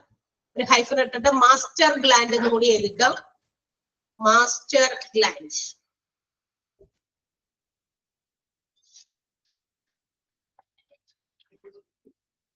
ഓക്കെ. അപ്പൊ ഇങ്ങനെ നമ്മുടെ എൻഡോക്രൈനോളജിയിൽ ഈ പറയുന്ന എല്ലാ ഓർഗൻസും കൂടി കോൺസ്റ്റിറ്റ്യൂട്ട് ചെയ്തതാണ് എൻഡോക്രൈൻ സിസ്റ്റം അല്ലെങ്കിൽ എൻഡോക്രൈനോളജി എന്ന് പറയുന്ന ഡിപ്പാർട്ട്മെന്റ്. ഇത്തരം ഗ്ലാൻഡുകളിൽ ഉണ്ടാകുന്ന പലതരത്തിലുള്ള ഡിസീസസിനെ കണ്ടുപിടിച്ച് അതിന് ട്രീറ്റ്മെന്റ് കൊടുക്കുന്നതാണ്. മാത്രമല്ല ഇതിന് എന്താ പറയാ ഹോർമോൺ സ്റ്റഡി, അതുപോലെ തന്നെ നമ്മുടെ ഗ്ലാൻഡുമായിട്ട് ബന്ധപ്പെട്ടുള്ള ഹോർമോൺസ്, അതിനെ കുറിച്ചിട്ടുള്ള പഠനങ്ങൾ നടത്തി അതിനും ഇവിടെ എന്ത് ചെയ്യുന്നുണ്ട്, ട്രീറ്റ്മെന്റ് പ്രൊവൈഡ് ചെയ്യുന്നുണ്ട്. ആൻഡ് ഓൾസോ നമ്മൾ നേരത്തെ കണ്ടതുപോലെ ഡയബറ്റീസ്, ന്യൂട്രീഷൻ, ഓസ്റ്റിയോപോറോസിസ്, അതിനൊക്കെ അവിടെ തന്നെ കിടക്കുന്നുണ്ട്. അപ്പൊ നമുക്ക് ഇനി വീണ്ടും എഴുതേണ്ട ആവശ്യമൊന്നുമില്ല. ഇതൊക്കെ നിങ്ങൾക്ക് കേൾക്കുമ്പോൾ തന്നെ ഏകദേശം ആ വേർഡിൽ നിന്ന് തന്നെ മനസ്സിലാവുന്നുണ്ട്. പിന്നെ നമുക്ക് അവിടെ എഴുതേണ്ട ആവശ്യമില്ല. അതുകൊണ്ടാണ് അപ്പൊ multidisciplinary treatment which is provided to diabetes, nutrition, osteoporosis, pituitary gonad adrenal disorders, transgender intersex medicines, thyroid disorders and also transplantation. ഈ പറയുന്ന രോഗങ്ങൾക്കെല്ലാം തന്നെ നമ്മുടെ എൻഡോക്രൈനോളജി ഡിപ്പാർട്ട്മെന്റ് എന്ത് ചെയ്യുന്നുണ്ട്, ട്രീറ്റ്മെന്റ് പ്രൊവൈഡ് ചെയ്യുന്നുണ്ട്. Okay, yes. അപ്പൊ ഇനി നമ്മൾ പഠിക്കാൻ പോകുന്ന അടുത്ത ഡിപ്പാർട്ട്മെന്റ് ആണ് ജെറിയാട്രിക്സ് ആണ്. നിങ്ങൾ അങ്ങനെ ഒരു ഡിപ്പാർട്ട്മെന്റിനെ കുറിച്ച് കേട്ടിട്ടുണ്ടോ? ജെറിയാട്രിക്സ് എന്ന് പറയുന്ന ഡിപ്പാർട്ട്മെന്റ് എന്തിനു വേണ്ടിയിട്ടായിരിക്കാം? ആർക്കെങ്കിലും അറിയാമോ? യെസ്, അതെ, ഓൾഡ് ഏജിൽ ഉള്ള ആളുകൾ, എൽഡർലി പേഴ്സൺസ്, എൽഡർലി പീപ്പിളിന് വേണ്ടിയിട്ടുള്ള ഒരു ഡിപ്പാർട്ട്മെന്റ് ആണ്. That means in this department usually the specialized doctors, those who are specialized for treating elderly people, കുറച്ച് പ്രായം ചെന്ന ആളുകളെ ട്രീറ്റ് ചെയ്യാൻ വേണ്ടി സ്പെഷ്യലൈസ്ഡ് ആയിട്ട് പഠിച്ച് അവർക്ക് വരാൻ സാധ്യതയുള്ള രോഗങ്ങൾ, നമുക്കറിയാം ഓൾഡ് ഏജ് കൊണ്ട് നമുക്ക് പല രോഗങ്ങളും വരുന്നുണ്ട്. ഒരു പ്രായം കഴിഞ്ഞ് കഴിയുമ്പോൾ ഉണ്ടാകാവുന്ന, നമ്മുടെ വീടുകളിലൊക്കെ വയസ്സായവരൊക്കെ ഉണ്ടെങ്കിൽ നമുക്ക് കണ്ടാൽ മനസ്സിലാകും, ഒരു പ്രായം കഴിഞ്ഞാൽ എല്ലാവരിലും കടന്നുകൂടാവുന്ന ചില രോഗങ്ങളുണ്ട്. അപ്പൊ അവർക്ക്, അങ്ങനെയുള്ളവർക്ക് കൂടുതൽ എന്താ പറയാ ക്വാളിറ്റി ട്രീറ്റ്മെന്റ് കൊടുത്ത് അവരെ നല്ല രീതിയിൽ പരിചരിക്കുക എന്നുള്ള ഉദ്ദേശത്തിൽ അവർക്കുണ്ടാകുന്ന വൈഡ് റേഞ്ച് ഓഫ് ഇൽനെസ്സുകൾക്ക് ട്രീറ്റ്മെന്റ് കൊടുക്കുക എന്നുള്ളതാണ് ഈ ഒരു ഡിപ്പാർട്ട്മെന്റിന്റെ റെസ്പോൺസിബിലിറ്റി. ജെറിയാട്രിക്സ് എന്നാണ് അതിന്റെ പേര് കേട്ടോ. Department is usually equipped with a doctor specialized in geriatric medicine because the elderly people suffer from a lot of diseases due to the old age. നമുക്കറിയാം പ്രായാധിക്യം കൊണ്ട് ഈ പറയുന്ന എൽഡർലി പീപ്പിളിനൊക്കെ ഒരുപാട് പലതരത്തിലുള്ള രോഗങ്ങൾ വരാറുണ്ട്. പ്രധാനമായിട്ടും സ്ട്രോക്ക് അല്ലെ? സ്ട്രോക്ക്, ഗ്യാസ്ട്രോ എൻട്രോളജി, ഇതൊക്കെ നമ്മൾ കേട്ടിട്ടുണ്ട് സ്ട്രോക്ക് എന്നൊക്കെ പറഞ്ഞിട്ട് അല്ലെ? ഗ്യാസ്ട്രോ എൻട്രോളജി എന്ന് പറയുന്നത് നമ്മുടെ ഗ്യാസുമായിട്ട്, അതായത് സ്റ്റമക് റിലേറ്റഡ് ആണ്, അബ്ഡമൻ റിലേറ്റഡ് ആയിട്ടുള്ള പ്രോബ്ലംസ് ആണ്. വയറിന് അസുഖങ്ങളൊക്കെ വരാറുണ്ട്, എന്താ പറയാ ഡൈജഷൻ സംബന്ധമായിട്ടുള്ളതോ, ഡയബറ്റീസ്, അതായത് ഷുഗർ പ്രോബ്ലംസ്, ലോക്കോമോട്ടോസ് പ്രോബ്ലംസ്. എന്താ ലോക്കോമോട്ടോസ് പ്രോബ്ലംസ് പറഞ്ഞാൽ അതായത് മൊബിലിറ്റി ഫങ്ഷൻസ് ഒക്കെ എന്താ പറയാ കുറച്ച് മന്ദഗതിയിലാകുക. നമ്മുടെ മൊബിലിറ്റി ഫങ്ഷൻ എന്ന് പറഞ്ഞാൽ എന്താ? നടക്കുക, ഇരിക്കുക, എഴുന്നേൽക്കുക എന്നുള്ളതൊക്കെ അത്തരം മൊബിലിറ്റി ഫങ്ഷൻസ്. നമ്മുടെ കൈകളൊക്കെ കാലുകളൊക്കെ ചലിപ്പിക്കുക. അപ്പൊ കൈയൊക്കെ അധികം പോകില്ല. നമ്മളിപ്പോ സാധാരണ നമ്മളുടെ ഈ പറയുന്ന ഒരു 10-60 വയസ്സിനൊക്കെ താഴേക്ക് ആവുമ്പോൾ ഉണ്ടായിരുന്ന അതുപോലെ ആയിരിക്കും നമ്മുടെ കാലും കൈയൊക്കെ നമുക്ക് വളയ്ക്കാനോ തിരിക്കാനോ പൊടിക്കാനോ അല്ലെങ്കിൽ നിവർത്താനോ പൊക്കാനോ ഒക്കെ പറ്റുന്നേ അല്ലെ? 10-70 വയസ്സൊക്കെ കഴിഞ്ഞ ആളുകൾക്ക് നമുക്കറിയാം അവർക്ക് കൈ പൊങ്ങുന്നില്ല, കാലുകൾക്ക് അല്ലെ? പാരാലിസിസ് അല്ല ഞാൻ ഉദ്ദേശിച്ചത്, അല്ല അതല്ല കേട്ടാ. അത് ഒരു വശം മുഴുവൻ തളർന്നു പോകുക, അതല്ല. ഇപ്പൊ കൈകാലുകളൊക്കെ ചലിപ്പിക്കാൻ, മൊബിലിറ്റി ഫങ്ഷൻ ആണ്, ചലിപ്പിക്കാൻ തന്നെ അവരെ കൊണ്ട് പറ്റാതെ ആകുക. അപ്പൊ പണ്ടൊക്കെ കുറെ ഓടി നടന്നിട്ട് ഇപ്പൊ ഓടാൻ പറ്റുന്നില്ല, നടക്കാനേ പറ്റുന്നുള്ളൂ. അതും തന്നെയല്ല, ഭയങ്കര സ്പീഡ് കുറച്ച് നടക്കാൻ പറ്റുന്നുള്ളൂ. ഇരുന്നിടത്തുനിന്ന് അത്ര പെട്ടെന്ന് ചാടി ഒന്നും എഴുന്നേക്കാൻ പറ്റില്ല. അതാണ് മൂവബിൾ ഫങ്ഷൻസ് ഒക്കെ വളരെ മന്ദഗതിയിലാകുക. അതാണ് ലോക്കോമോട്ടോസ് പ്രോബ്ലംസ് എന്ന് പറഞ്ഞാൽ, നടക്കാൻ പറ്റുന്നില്ല എന്നുള്ളതൊക്കെ. സിങ്കോപ്പ് എന്ന് പറയുന്നത് ഒരു തരം ഫെയിന്റിങ് അവസ്ഥയാണ്, തലചുറ്റലാണ്. അതായത് ആവശ്യത്തിന് എന്താ പറയാ ബ്രെയിനിലേക്ക് നമ്മുടെ ഓക്സിജൻ എന്താ പറയാ ഇനാഡക്വേറ്റ് ആയിട്ട് ഉള്ളത് കൊണ്ടാണ്. അതായത് അഡക്വേറ്റ് ആയിട്ടുള്ള ബ്രെയിനിലേക്ക് ഓക്സിജൻ പമ്പ് ചെയ്യാത്തത് കൊണ്ട് ഉണ്ടാകാവുന്ന തലചുറ്റൽ, അതൊക്കെയാണ് സിങ്കോപ്പ് എന്ന് പറയുന്നത്. പിന്നെ എല്ലുകൾക്ക് ഉണ്ടാകുന്ന തേയ്മാനം അല്ലെങ്കിൽ അകൽച്ച അല്ലെ, എന്താ പറയാ ഈ ഡിസ്ക് അകൽന്നിരിക്കുന്നു, ഇതൊക്കെ നമുക്ക് എൽഡർലി പീപ്പിളിന് സാധാരണ ഉണ്ടാകുന്ന. കാരണം നമുക്കറിയാം ഹ്യൂമൻ ബോഡീസിലേക്ക് ഒരു മെഷീനറിയാണ് ഹ്യൂമൻ ബോഡി എന്ന് പറയുന്നത്. ഇത് ഒരു മെഷീനറി നമ്മുടെ വീടുകളിൽ നമ്മൾ പലതരത്തിലുള്ള മെഷീനറീസ് വാങ്ങിക്കുന്നില്ലേ? കമ്പ്യൂട്ടർ വാങ്ങിക്കുന്നുണ്ട്, കമ്പ്യൂട്ടർ പോട്ടെ, നമ്മൾ വാഷിംഗ് മെഷീൻ, അതുപോലെ തന്നെ റെഫ്രിജറേറ്റർ, പിന്നെ എന്താ പറയാ മിക്സി, ഇതൊക്കെ ഡെയിലി നമ്മൾ ഫങ്ഷൻ ചെയ്യിച്ചുകൊണ്ടിരിക്കുകയാണ്, അല്ലെങ്കിൽ ഇത് നമ്മൾ എപ്പോഴും ഉപയോഗിച്ചുകൊണ്ടിരിക്കുന്ന മെഷീൻസ് ആണ്. അപ്പൊ due to usage it undergoes wear and tear. തീർച്ചയായിട്ടും ഇതിങ്ങനെ നമ്മൾ എപ്പോഴും ഉപയോഗിക്കുന്നത് കൊണ്ട് അതിനെന്ത് സംഭവിക്കും? വെയർ ആൻഡ് ടിയർ എന്ന് വെച്ചാൽ അതിന്റെ പാർട്സ് ഒക്കെ തേയ്മാനം വരും. അപ്പൊ അത് വാങ്ങിച്ചപ്പോ നമ്മൾ ഏത് രീതിയിൽ പ്രവർത്തിപ്പിച്ചോ അതേ ഫംഗ്ഷനിങ് തന്നെ ഒരു 10 കൊല്ലം കഴിഞ്ഞാലും അതിന് കിട്ടില്ല. ബിക്കോസ് അത് കഴിയുമ്പോഴേക്കും അതിന്റെ ആ മെഷീനറിയുടെ ഓരോ പാർട്സും പതുക്കെ തേയ്മാനം വരാൻ സാധ്യതയുണ്ട്. തേയ്മാനം വന്ന് അതിന്റെ ഫംഗ്ഷനിങ് ഒരു പോയിന്റ് ഓഫ് ടൈമിൽ വരുമ്പോഴേക്കും അത് നിലച്ചു പോകും, ഇല്ലാതാകും. ലൈക്വൈസ് അതുപോലെ തന്നെ മനുഷ്യന്റെ ഒരു ശരീരം എന്ന് പറയുന്ന ബോഡീസ് ലൈക്ക് മെഷീനറി, അതൊരു മെഷീനറി തന്നെയാണ്.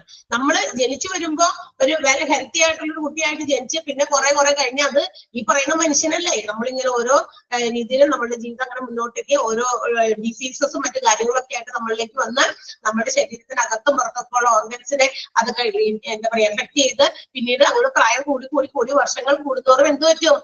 ഈ പറയുന്ന ഇന്റേണൽ ആൻഡ് എക്സ്റ്റേണൽ ഓർഗൻസിനൊക്കെ പലതരത്തിലുള്ള കേടുപാടുകൾ വരും. അങ്ങനെ കേടുപാടുകൾ വന്ന് അവസാനം അത് ഒട്ടും തന്നെ പ്രോപ്പറായിട്ട് ഫംഗ്ഷൻ ചെയ്യാതെ ഇന്റേണൽ ഓർഗൻസിന്റെ പ്രവർത്തനങ്ങളൊക്കെ നിന്നുപോയി അവസാനം അത് നിലച്ചു പോവുകയും ചെയ്യും. അതുപോലെ തന്നെയാണ് മനുഷ്യ ശരീരം എന്ന് പറയുന്നത് അല്ലെ? അപ്പൊ അത് അങ്ങനെയുള്ള കാര്യങ്ങൾ ഇപ്പൊ ബോൺ ഡിസീസസ് ഒക്കെ ഇതുപോലെ വരുന്നതാണ്. കുറെ നാളുകളായിട്ട് നമ്മൾ ഇതേ എല്ലും വെച്ചിട്ട് അസ്ഥികളും വെച്ചിട്ടൊക്കെ അല്ലേ? അപ്പൊ തേയ്മാനം വരും, അകൽച്ച വരും. അപ്പൊ അതൊക്കെ ഇത്തരം ഒരുപാട് വെറൈറ്റീസ് ഓഫ് പ്രോബ്ലംസ് ആണ് നമ്മളുടെ ജെറിയാട്രിക്സില് സ്പെഷ്യലൈസ്ഡ് ആയിട്ടുള്ള ഡോക്ടേഴ്സ് പ്രൊവൈഡ് ചെയ്യുന്നത് അവർക്ക് വേണ്ടിയിട്ട്. അപ്പൊ ഏതൊക്കെയാ? Stroke, gastroenterology, diabetes problems, locomotor problem, that means mobility functions ആണ് കേട്ടോ. മൊബിലിറ്റി ഫങ്ഷൻസ് ആണ് ലോക്കോമോട്ടോസ് പ്രോബ്ലംസ് എന്ന് പറയുന്നത്. അപ്പൊ നിങ്ങളുടെ അതിലെ ടെക്സ്റ്റ് ബുക്കിൽ നിങ്ങൾക്ക് വേണമെങ്കിൽ അവിടെ ഒന്ന് ഒരു ഹൈഫൻ ഇട്ടിട്ട് അവിടെ ഒന്ന് എഴുതി വെക്കാം. Mobility functions such as standing, sitting, gait, അതൊക്കെ കേട്ടാ. അങ്ങനെ ഒന്ന് വെറുതെ ഒന്ന് വേണമെങ്കിൽ ടെക്സ്റ്റ് ബുക്കിൽ ഒന്ന് നോട്ട് ചെയ്ത് വെക്കാം. അല്ലെങ്കിൽ കയ്യിൽ നോട്ട് ബുക്കിൽ ഇരുന്നവരുണ്ടെങ്കിൽ അതിനകത്ത് എഴുതിക്കോ ലോക്കോമോട്ടോസ് പ്രോബ്ലംസ് എന്ന്. പിന്നീട് നോക്കുമ്പോൾ ഇതെന്ത് തേങ്ങയാണോ ടീച്ചർ പറഞ്ഞേ മറന്നോയല്ലോ എന്ന് ആലോചിക്കണ്ട. വീണ്ടും റെക്കോർഡഡ് ക്ലാസ് കാണാനായിട്ട് പോകേണ്ട വരില്ല. നമുക്ക് തന്നിരിക്കുന്ന PDF ആണ് നമ്മുടെ നോട്ട്. ഈ നിങ്ങളുടെ എന്റെ സ്ക്രീനിൽ ഡിസ്പ്ലേ ചെയ്തിരിക്കുന്നത് അല്ലെങ്കിൽ നിങ്ങളുടെ കയ്യിലുള്ള ടെക്സ്റ്റ് ബുക്ക് ആണ്. ഓക്കെ, ലോക്കോമോട്ടോസ് പ്രോബ്ലംസ് ഹൈഫൻ ഇട്ടിട്ട് എഴുതിക്കോ. മൊബിലിറ്റി ഫങ്ഷൻസ് സച്ച് ആസ് ഒന്ന് എഴുതി വെക്കുക. അറിയില്ലാത്തവർക്ക് വേണമെങ്കിൽ എഴുതാം, അല്ലാത്തവർ എഴുതണമെന്നില്ല കേട്ടോ. Mobility functions such as stand, sit, gait. Stand നടക്കുക, നിൽക്കുക, കുറെ നേരം നിൽക്കാൻ പറ്റില്ല വയസ്സായവർക്ക്. Okay, stand, sit, gait, GAIT, നടത്തം എന്നാണ് അതിന്റെ അർത്ഥം. ഓക്കെ. ഇനി also this department provide some community services. അതായത് ഈ ഒരു ഡിപ്പാർട്ട്മെന്റ് മറ്റ് പലതരത്തിലുള്ള സാമൂഹിക സേവനങ്ങൾ കൂടി പ്രൊവൈഡ് ചെയ്യുന്നുണ്ട്. വട്ടാർഡേ എന്താ അത്? മൊബൈൽ തെറാപ്പി യൂണിറ്റ്സ് എന്ന് വെച്ചാൽ ഇപ്പൊ ചില രോഗികളെയൊക്കെ ഹോസ്പിറ്റൽസിലേക്ക് കൊണ്ടുവരാനൊക്കെ പറ്റാതെ അവിടെ ചെന്നിട്ട് അവർക്ക് ചികിത്സ കൊടുക്കുക, തെറാപ്പീസ് കൊടുക്കേണ്ടതാണെങ്കിൽ അങ്ങനെ. അല്ലെങ്കിൽ അതിൽ ബെഡ് റിഡൺ ആയിട്ടുള്ള കുറെ രോഗികളൊക്കെ ഉണ്ടാവുമല്ലോ, ഒത്തിരി വയസ്സായി കഴിയുമ്പോൾ അവരെ ഹോസ്പിറ്റൽസിൽ എത്തിക്കാൻ ബുദ്ധിമുട്ടുണ്ട്. അപ്പൊ മൊബൈലായിട്ട് അവിടെ ചെന്നിട്ട് അവർക്ക് വല്ല ചികിത്സകൾ പ്രൊവൈഡ് ചെയ്യാൻ, തെറാപ്പി കൊടുക്കണമെങ്കിൽ അങ്ങനെ അതിന് വേണ്ടിയിട്ടുള്ള പ്രവർത്തിക്കുന്ന ചില ഡിപ്പാർട്ട്മെന്റ് ഈ ഒരു ജെറിയാട്രിക്സ് ഡിപ്പാർട്ട്മെന്റിനോട് ക്ലോസ് ആയിട്ട് നിന്ന് പ്രവർത്തിക്കുന്ന ഡിപ്പാർട്ട്മെന്റുകളാണ്. അപ്പൊ മൊബൈൽ തെറാപ്പി യൂണിറ്റ്സുകളും അതുപോലെ തന്നെ palliative care units. Palliative care വയസ്സായവർക്ക് പ്രൊവൈഡ് ചെയ്യേണ്ട ചില ഇപ്പൊ എന്താ പറയാ ബെഡ് റിഡൺ ആയിട്ടുള്ള രോഗികൾ കുറെ ദിവസമൊക്കെ ഇങ്ങനെ സാധാ ബെഡിലൊക്കെയാണ് കിടക്കണമെങ്കിൽ അവരുടെ ബോഡിയുടെ പുറകുവശത്തൊക്കെ സ്കിന്നൊക്കെ ഇങ്ങനെ പൊളിയാനൊക്കെ സാധ്യതയുണ്ട്, അല്ലെ പൊട്ടൊക്കെ ചെയ്യും അല്ലെ. അങ്ങനെയൊക്കെ വന്നു കഴിഞ്ഞാൽ ഇറ്റ്സ് വെരി ഡേഞ്ചറസ്, ഭയങ്കര ബുദ്ധിമുട്ടാണ് അങ്ങനെയൊക്കെ വന്നു കഴിഞ്ഞാൽ. അപ്പൊ അതൊക്കെ ഇല്ലാതിരിക്കാൻ വേണ്ടിയിട്ട് അവർക്ക് അങ്ങനെയുള്ള ചില എക്യുപ്മെന്റ്സ്, ഇപ്പൊ വാട്ടർ ബെഡൊക്കെ പ്രൊവൈഡ് ചെയ്യുക. ഓക്കെ. അപ്പൊ അങ്ങനെയുള്ള കാര്യങ്ങൾ പ്രൊവൈഡ് ചെയ്യുന്നതും ഈ ഒരു ഡിപ്പാർട്ട്മെന്റിനോട് കണക്ട് ചെയ്തിട്ടാണ്. സോ അവിടെ കൊടുക്കുന്ന കമ്മ്യൂണിറ്റി സർവീസസ് ഒന്ന് അണ്ടർലൈൻ ചെയ്തേക്കാട്ടാ. Home mobile therapy units, palliative care, അത് രണ്ടും ഒന്ന് അണ്ടർലൈൻ ചെയ്തേക്കാം. സെന്റൻസ് ഒന്ന് അണ്ടർലൈൻ ചെയ്തേക്കാം. ക്ലിയർ ആയോ? ക്ലിയർ? മനസ്സിലായോ? അധികമൊന്നും നമ്മൾ പറഞ്ഞിട്ടില്ല കേട്ടോ. മുകളിൽ നിന്ന് കുറച്ചൊക്കെ കാര്യങ്ങൾ പറഞ്ഞത് ഒന്നുകൂടി എടുത്ത് പറഞ്ഞു. അടുത്ത ദിവസം ഞാൻ അങ്ങനെ പറയില്ല. കുറച്ച് ആളുകൾ വളരെ കുറവായിരുന്നു ക്ലാസ് തുടങ്ങിയപ്പോ. ഒരു 10-50 പേരിന്റെ ഉണ്ടായിരുന്നുള്ളൂ. അത് കഴിഞ്ഞതിന് ശേഷം ഒരു 10 മിനിറ്റ് കഴിഞ്ഞിട്ടാണ് കുറെ പേര് ജോയിൻ ചെയ്തത്. അടുത്ത ദിവസം തുടങ്ങി അങ്ങനെ ആവരുത്. നമ്മൾ ആരും ഇനി വെയിറ്റ് ചെയ്യില്ല. കുറച്ച് ആരെങ്കിലും ഒക്കെ കുട്ടികൾ കൂടട്ടെ, ഇനി തുടക്കം അവർക്ക് കിട്ടിയില്ലെങ്കിലോ എന്ന് വിചാരിച്ചാണ് ഞാൻ ഇച്ചിരി പഴയ കാര്യങ്ങൾ ഒന്നും കൂടി ക്ലാസ്സിൽ പറഞ്ഞു തുടങ്ങിയത്. അതുകൊണ്ടാണ് ഇത്തിരി സമയം ലേറ്റ് ആയി പോയത്. ലേറ്റ് ആയിട്ടല്ല, നമ്മളിവിടെ കാര്യം പറഞ്ഞുകൊണ്ടിരിക്കുകയായിരുന്നു. പക്ഷെ കുറച്ച് പേര് ലേറ്റ് ആയിട്ടാണ് കയറിയത്. അടുത്ത ദിവസം തുടങ്ങി സമയത്തിനൊക്കെ കയറാനായിട്ടൊന്ന് നോക്കുക. ഓക്കെ. യെസ്. ഇനി എന്തെങ്കിലും സംശയമുണ്ടോ ജെറിയാട്രിക്സിനകത്ത്? അണ്ടർലൈൻ ചെയ്യാൻ പറഞ്ഞ സെന്റൻസ് ഒന്ന് അണ്ടർലൈൻ ചെയ്തോ? ആരും ഉണ്ടെന്നില്ലല്ലോ, പോയ എല്ലാവരും എന്നിട്ട്. Okay, very good. യെസ്. അപ്പൊ ഇനി അടുത്തത് നമ്മൾ പഠിക്കാൻ പോകുന്നത് എന്താ പറയാ, ജനറൽ മെഡിസിൻ ആണ്. ഈ സിങ്കോപ്പ് എന്താണെന്ന് ജസ്റ്റ് ഒന്ന് എഴുതി വെക്കണോ? സിങ്കോപ്പ് എന്താണെന്ന് എഴുതി വെക്കണോ? വേണമെങ്കിൽ ഒന്ന് ഹൈഫൻ ഇട്ടിട്ട് അവിടെ നിന്ന് എഴുതിക്കോ. Fainting, FAINTING. ഫെയിന്റിങ് എന്ന് പറഞ്ഞാൽ തലച്ചുറ്റൽ. Fainting due to low blood pressure. Low blood pressure.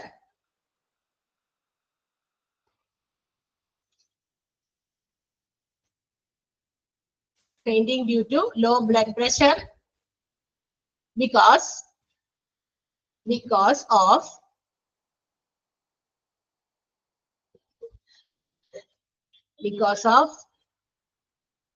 inadequate flow of oxygen to brain. Inadequate flow of oxygen to brain.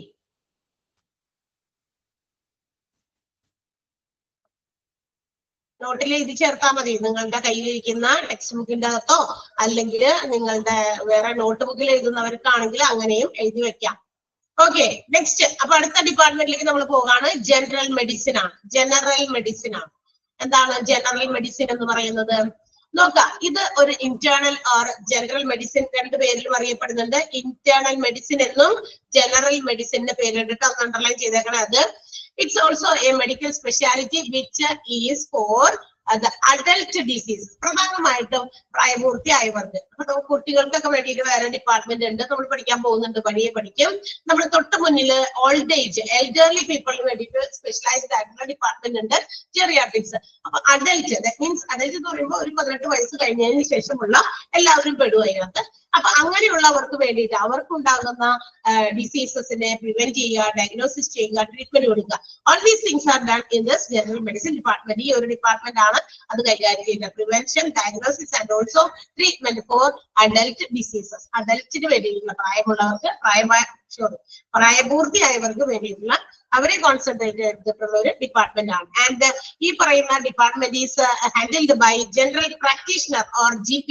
General practitioner ആയിരിക്കും. That means those who are not specialised in a particular field of medicine. ഏതെങ്കിലും ഒരു particular field എടുത്ത് പഠിച്ച doctor അല്ലാതെ അല്ലെ, അങ്ങനെയുള്ളവര് നമ്മൾ എന്താ വിളിക്കുക? സ്പെഷ്യലൈസ്ഡ് ഡോക്ടേഴ്സ് വിളിക്കും. ഇപ്പൊ കാർഡിയോളജി, ഹാർട്ട് സംബന്ധമായിട്ടുള്ള കാര്യങ്ങളെ കുറിച്ച് എടുത്ത് നോക്കി പഠിച്ച് അതിന് മാത്രം എന്താ പറയാ പ്രാഗൽഭ്യം നേടിയവരാണ് കാർഡിയോളജി ഡിപ്പാർട്ട്മെന്റ് ഹാൻഡിൽ ചെയ്യുക. അവരെ നമ്മൾ വിളിക്കുന്ന പേര് കാർഡിയോളജിസ്റ്റ് എന്നാണ്. അല്ലെ, അങ്ങനെയല്ലേ? അങ്ങനെയാണോ? റൈറ്റ്, അങ്ങനെയാണോ? ഒരു ഏതെങ്കിലും പർട്ടിക്കുലർ ഫീൽഡ് സ്പെഷ്യലൈസ് ചെയ്ത് പഠിക്കുന്നവരെ നമ്മൾ അതിന്റെ സ്പെഷ്യലിസ്റ്റുകളായിട്ട് കൺസിഡർ ചെയ്യും. കാർഡിയോളജിസ്റ്റ്, ഓഫ്താൽമോളജിസ്റ്റ് കണ്ണിന്റെ സ്പെഷ്യലിസ്റ്റ് ആണ് അല്ലെ, ENT സ്പെഷ്യലിസ്റ്റ് അല്ലെ, എൻഡോക്രൈനോളജിസ്റ്റ്, സോറി നമ്മളുടെ ഓട്ടോലറിൻകോളജിസ്റ്റ് നമ്മൾ അതിനകത്ത് പറഞ്ഞു, അതിന്റെ സർജറി ഒക്കെ നടത്തുന്ന ആൾക്കാരെ ENT-യിലെ. അങ്ങനെ ഓരോ പർട്ടിക്കുലർ ഡിപ്പാർട്ട്മെന്റ് മാത്രം, അതായത് ഏതെങ്കിലും നമ്മുടെ പർട്ടിക്കുലർ ഓർഗൻ ബേസ് ചെയ്ത് മാത്രം പഠിച്ച് അതിൽ സ്പെഷ്യലൈസ്ഡ് ആയിട്ടുള്ളവരാണ്. എന്നാൽ GP എന്ന് പറയുന്നത്, ജനറൽ പ്രാക്ടീഷണർ എന്ന് പറയുന്നത്, അവര് കൈകാര്യം ചെയ്യുന്ന മെഡിസിൻ എന്ന് പറയുന്നത് ഒരു പർട്ടിക്കുലർ ഫീൽഡിലല്ല. നമ്മൾ സാധാരണ ഇത് ഉപയോഗിക്കുന്ന വേർഡ് ഫിസിഷ്യൻ എന്നാണ് അല്ലെ. ഫിസിഷ്യൻ എന്ന് പറയുന്നത് നമ്മൾ ഡോക്ടേഴ്സിനെ കാണാനായിട്ട് ചെല്ലുമ്പോൾ ഏതെങ്കിലും സ്പെഷ്യലൈസ്ഡ് ആയിട്ടുള്ള ഡോക്ടേഴ്സിനെ കാണണോ എന്ന് ചോദിക്കും. എല്ലാവർക്കും ഫിസിഷ്യൻ ആരായാലും മതി. കാരണം ഇപ്പൊ ഒരു സാധാരണ പനി അല്ലെങ്കിൽ സാധാരണ ഉണ്ടാകുന്ന ചുമ ഒക്കെ ആണെങ്കിൽ നമ്മൾ എന്ത് ചെയ്യുള്ളൂ? ഒരു ഫിസിഷ്യൻ ആരെയായാലും കണ്ടാൽ മതി എന്ന് വിചാരിച്ചിട്ടാണ്. അതേസമയം നമുക്ക് ചെവി സംബന്ധമായിട്ടുള്ള എന്തെങ്കിലും പ്രശ്നമാണ്, മൂക്ക് സംബന്ധമായ പ്രശ്നമാണ്, ഹാർട്ട് സംബന്ധമായ പ്രശ്നമാണെങ്കിൽ we have to consult the specialised doctors in that particular department. ആ ഒരു ഡിപ്പാർട്ട്മെന്റിൽ കൺസേൺ ചെയ്തിരിക്കുന്ന ആ ഒരു സ്പെഷ്യലിസ്റ്റ് ഡോക്ടറിനെ പോയി തന്നെയായിരിക്കും നമ്മൾ കാണുക അല്ലെ. അപ്പൊ അങ്ങനെയാണ്. അപ്പൊ GP എന്ന് പറയുന്ന ഒരു ഫിസിഷ്യൻ ആണ്. Those who are not specialised in one particular area, ഏതെങ്കിലും ഒരു പർട്ടിക്കുലർ ഏരിയയിലല്ല. അവർക്കൊരു ഡോക്ടർ എന്ന് പറയുന്ന ഒരു പദവിയാണുള്ളത്, ഒരു പർട്ടിക്കുലർ ഏരിയയിലില്ല. മറ്റേതെങ്കിലും ഡിപ്പാർട്ട്മെന്റുകളൊക്കെ നോക്കുമ്പോൾ നമുക്ക് ബ്രാക്കറ്റിൽ എവിടെയെങ്കിലും എഴുതി വെച്ചേക്കുന്നത് കാണാം, കാർഡിയോളജിസ്റ്റ്, ഗൈനക്കോളജിസ്റ്റ് അല്ലെ, അങ്ങനെ കാണാം. പക്ഷെ ഇവർക്ക് ഒരു ഫിസിഷ്യൻ എന്ന് പറയുന്ന ഒരു ഇതായിരിക്കും, ഹെഡായിരിക്കും കൊടുത്തിരിക്കുക. ഇനി ഇവര് സാധാരണ എന്തൊക്കെയാ ചെയ്യുക? റുട്ടീൻ ആയിട്ടുള്ള ഫിസിക്കൽ എക്സാമിനേഷൻസ്, നമ്മുടെ രോഗമൊക്കെ നോക്കി പരിശോധിക്കുക അല്ലെ, ഫിസിക്കൽ എക്സാമിനേഷൻ നടത്താൻ, ബോഡിയുടെ ഇതൊക്കെ പരിശോധിച്ച് നോക്കി മനസ്സിലാക്കുക. ആൻഡ് ഓൾസോ ദേ പ്രൊവൈഡ് ഇമ്മ്യൂണൈസേഷൻസ്, പല രീതിയിലുള്ള ഇമ്മ്യൂണിറ്റിക്ക് വേണ്ടിയിട്ട് ഇമ്മ്യൂണൈസേഷൻ ഇൻജെക്ഷൻസ് മറ്റൊക്കെ കൊടുക്കുന്ന കാര്യങ്ങൾ ചെയ്യുന്നുണ്ട്. And also assess and treat all the different conditions, പല രീതിയിലുള്ള പല രോഗങ്ങളുമായിട്ട് വരുന്ന ആളുകളെ ഇവര് എന്ത് ചെയ്തു? പരിശോധിക്കുന്നു. ഇനി ഇവരുടെ പരിശോധനയ്ക്ക് ശേഷമായിരിക്കും ഇനി ചിലപ്പോൾ അവര് കൊടുക്കുന്ന, അവര് സാധാരണ കണ്ട എന്താ പറയാ രോഗിയുടെ കാര്യങ്ങളൊക്കെ മനസ്സിലാക്കിയിട്ട് കണ്ട കാര്യങ്ങൾ എന്താണോ അതിനുള്ള മരുന്നുകളൊന്നും കൊടുത്തിട്ട് അതൊന്നും ഫലിച്ചില്ല, രോഗിയുടെ രോഗം മാറിയില്ലെങ്കിൽ മാത്രമാണ് അവര് എന്ത് ചെയ്യുക? മറ്റേതെങ്കിലും ഡോക്ടറിലേക്ക് സജസ്റ്റ് ചെയ്യുക, നിങ്ങൾ ഇന്നൊരു ഡിപ്പാർട്ട്മെന്റിൽ ഒന്ന് പോയി കണ്ടു നോക്കുക. ബിക്കോസ് നമ്മൾ സാധാരണഗതിയിൽ ഒരു ഫിസിഷ്യന്റെ അടുത്ത് വരുന്ന രോഗവുമായിട്ട് ബന്ധപ്പെട്ടുള്ള കാര്യങ്ങളാണെങ്കിൽ അവർക്കത് അറിയുള്ളൂ. എന്നാൽ ഏതെങ്കിലും ഒരു പർട്ടിക്കുലർ ഓർഗൻ റിലേറ്റഡ് ആയിട്ട് അല്ലെങ്കിൽ ഒരു പർട്ടിക്കുലർ ഡിപ്പാർട്ട്മെന്റ് തന്നെ കോൺസെൻട്രേറ്റ് ചെയ്ത്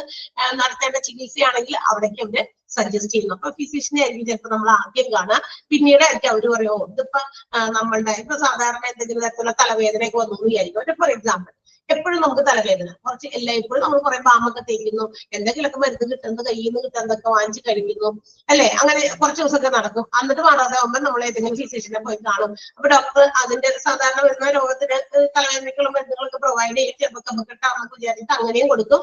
അതെല്ലാം കഴിഞ്ഞ് പക്ഷെ അവിടെ ഒന്നും ഒതുങ്ങുന്നില്ല. പിന്നെയും ഇയാള് വീണ്ടും ഫോളോ അപ്പിന് വരുമ്പോൾ അത് കുറവില്ല എന്ന് പറയുകയാണെങ്കിൽ അപ്പൊ ഡോക്ടർ വേണമെങ്കിൽ സജസ്റ്റ് ചെയ്യും എന്ത്, better you may consult A neurologist അല്ലെ, ഒരു ന്യൂറോളജിസ്റ്റ് ഒന്ന് കണ്ടത് ഞരമ്പിന്റെ എന്തെങ്കിലും പ്രശ്നമാണോ എന്നൊക്കെ അറിയാൻ വേണ്ടിയിട്ട് അപ്പൊ അങ്ങനെ വേണമെങ്കിൽ സജസ്റ്റ് ചെയ്യും. അപ്പൊ അതാണ് ഞാൻ പറഞ്ഞത്, ഫിസിഷ്യൻസ് നോക്കിയതിന് ശേഷം മാത്രമായിരിക്കും ചിലപ്പോൾ നമ്മളെ അങ്ങോട്ടേക്ക് വിടുക. അല്ല നമുക്ക് എനിക്കിത് ഞരമ്പിന്റെ അസുഖമാണ് എന്ന് നേരത്തെ കൂട്ടി അറിയാവുന്നവരാണെങ്കിൽ ഇതാണെങ്കിൽ you can consult that particular doctor അല്ലെ, അങ്ങനെയാണ്.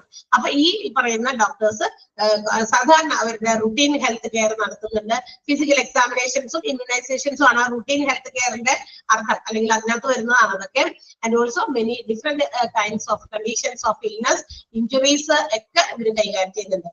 ഇനി ഈ പറയുന്ന ഡോക്ടറിന്റെ ഒരു ക്വാളിഫിക്കേഷൻ എന്ന് പറയുന്നത് MBBS in MD ആണ്, വിത്ത് MD അല്ലെ, അതായത് നമ്മളുടെ എന്താ പറയാ PG, അതായത് MBBS-ഉം അതോടൊപ്പം തന്നെ MD കൂടി എടുത്ത ഡോക്ടേഴ്സ് ആയിരിക്കും ജനറൽ മെഡിസിനിൽ സ്പെഷ്യലൈസ്ഡ് ആയിട്ടുള്ള ആളുകളായിരിക്കുള്ളൂ ഈ ജനറൽ ഫിസിഷ്യൻ എന്ന് പറയുന്നത്, അല്ലെങ്കിൽ വെറുതെ ഫിസിഷ്യൻ അല്ലെങ്കിൽ ജനറൽ പ്രാക്ടീഷണർ എന്ന് പറയുന്ന ഡോക്ടേഴ്സ്.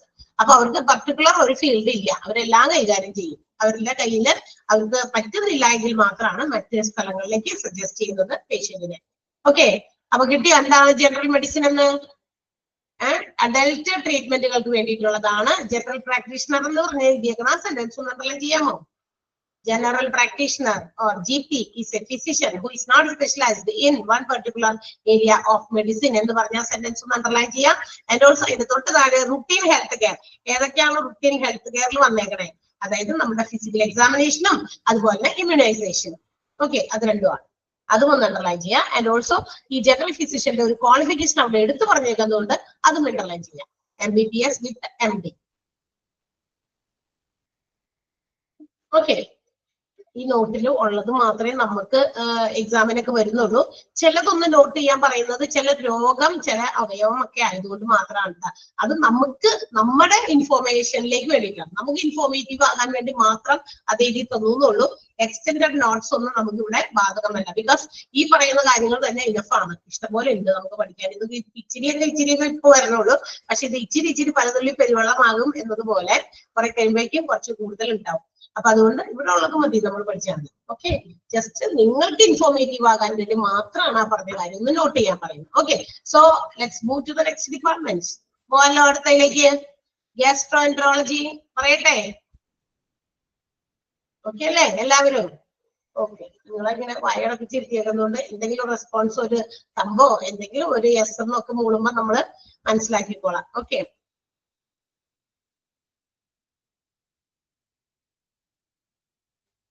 എന്തായാലും കമ്പൽസറി ആണ്.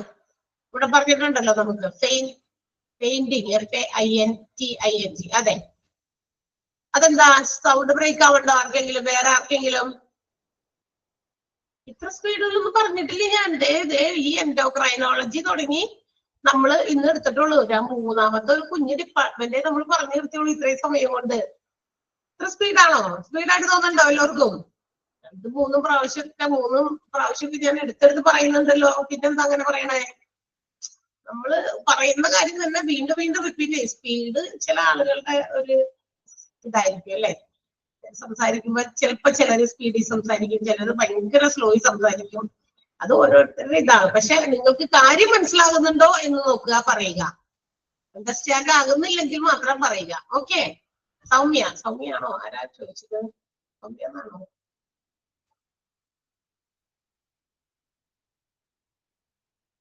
എനിക്ക് മനസ്സിലായില്ല. സൗമ്യ ഞാൻ പറഞ്ഞത് മനസ്സിലായോ?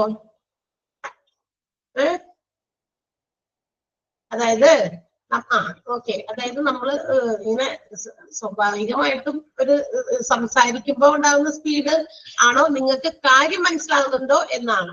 ഈ ചാപ്റ്റർ ഭയങ്കര ലെങ്തിയാണ്, ശരിയാണ്. അതന്നെ കേട്ടാ, ജീവനെ പറയുന്നു ചാപ്റ്റർ തീരൂലെന്ന്. ഇത് 2 മാസം കൊണ്ട് തീർക്കാൻ പറ്റുള്ളൂ ടീച്ചർക്ക്. ഒബ്വിയസ്ലി അത് തന്നെയാണ്.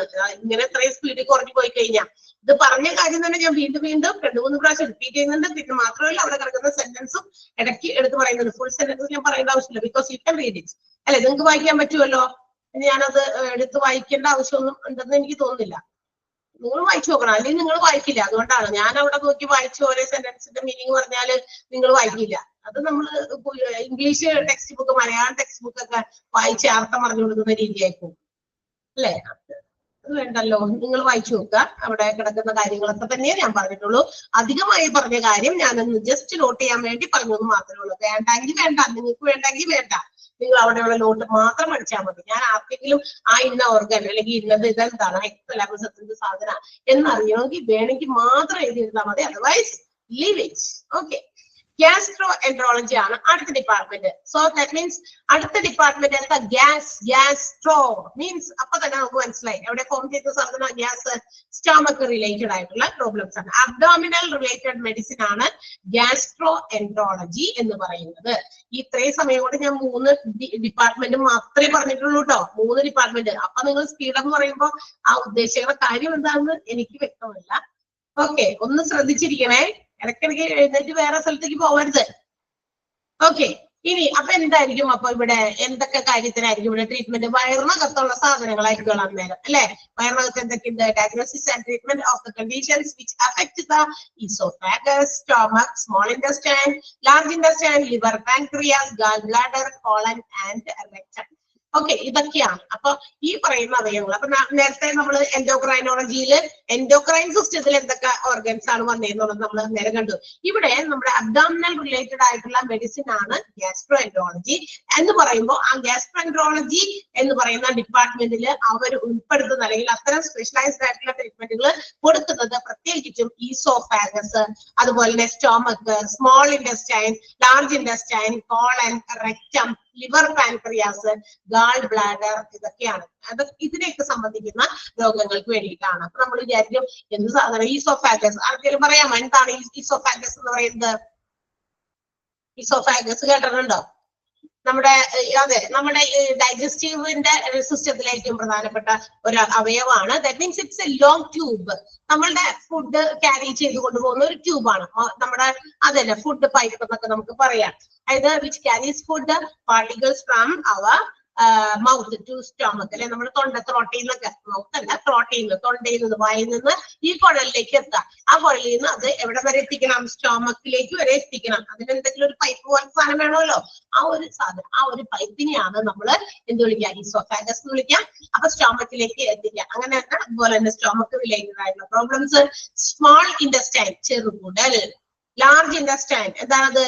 അപ്പൊ തീർച്ചയായിട്ടും കേട്ടല്ലോ, ചെറുകുടൽ എന്നൊക്കെ കേട്ടല്ലേ നമ്മള്. ചെറുകുടല്, വൻകുടല്.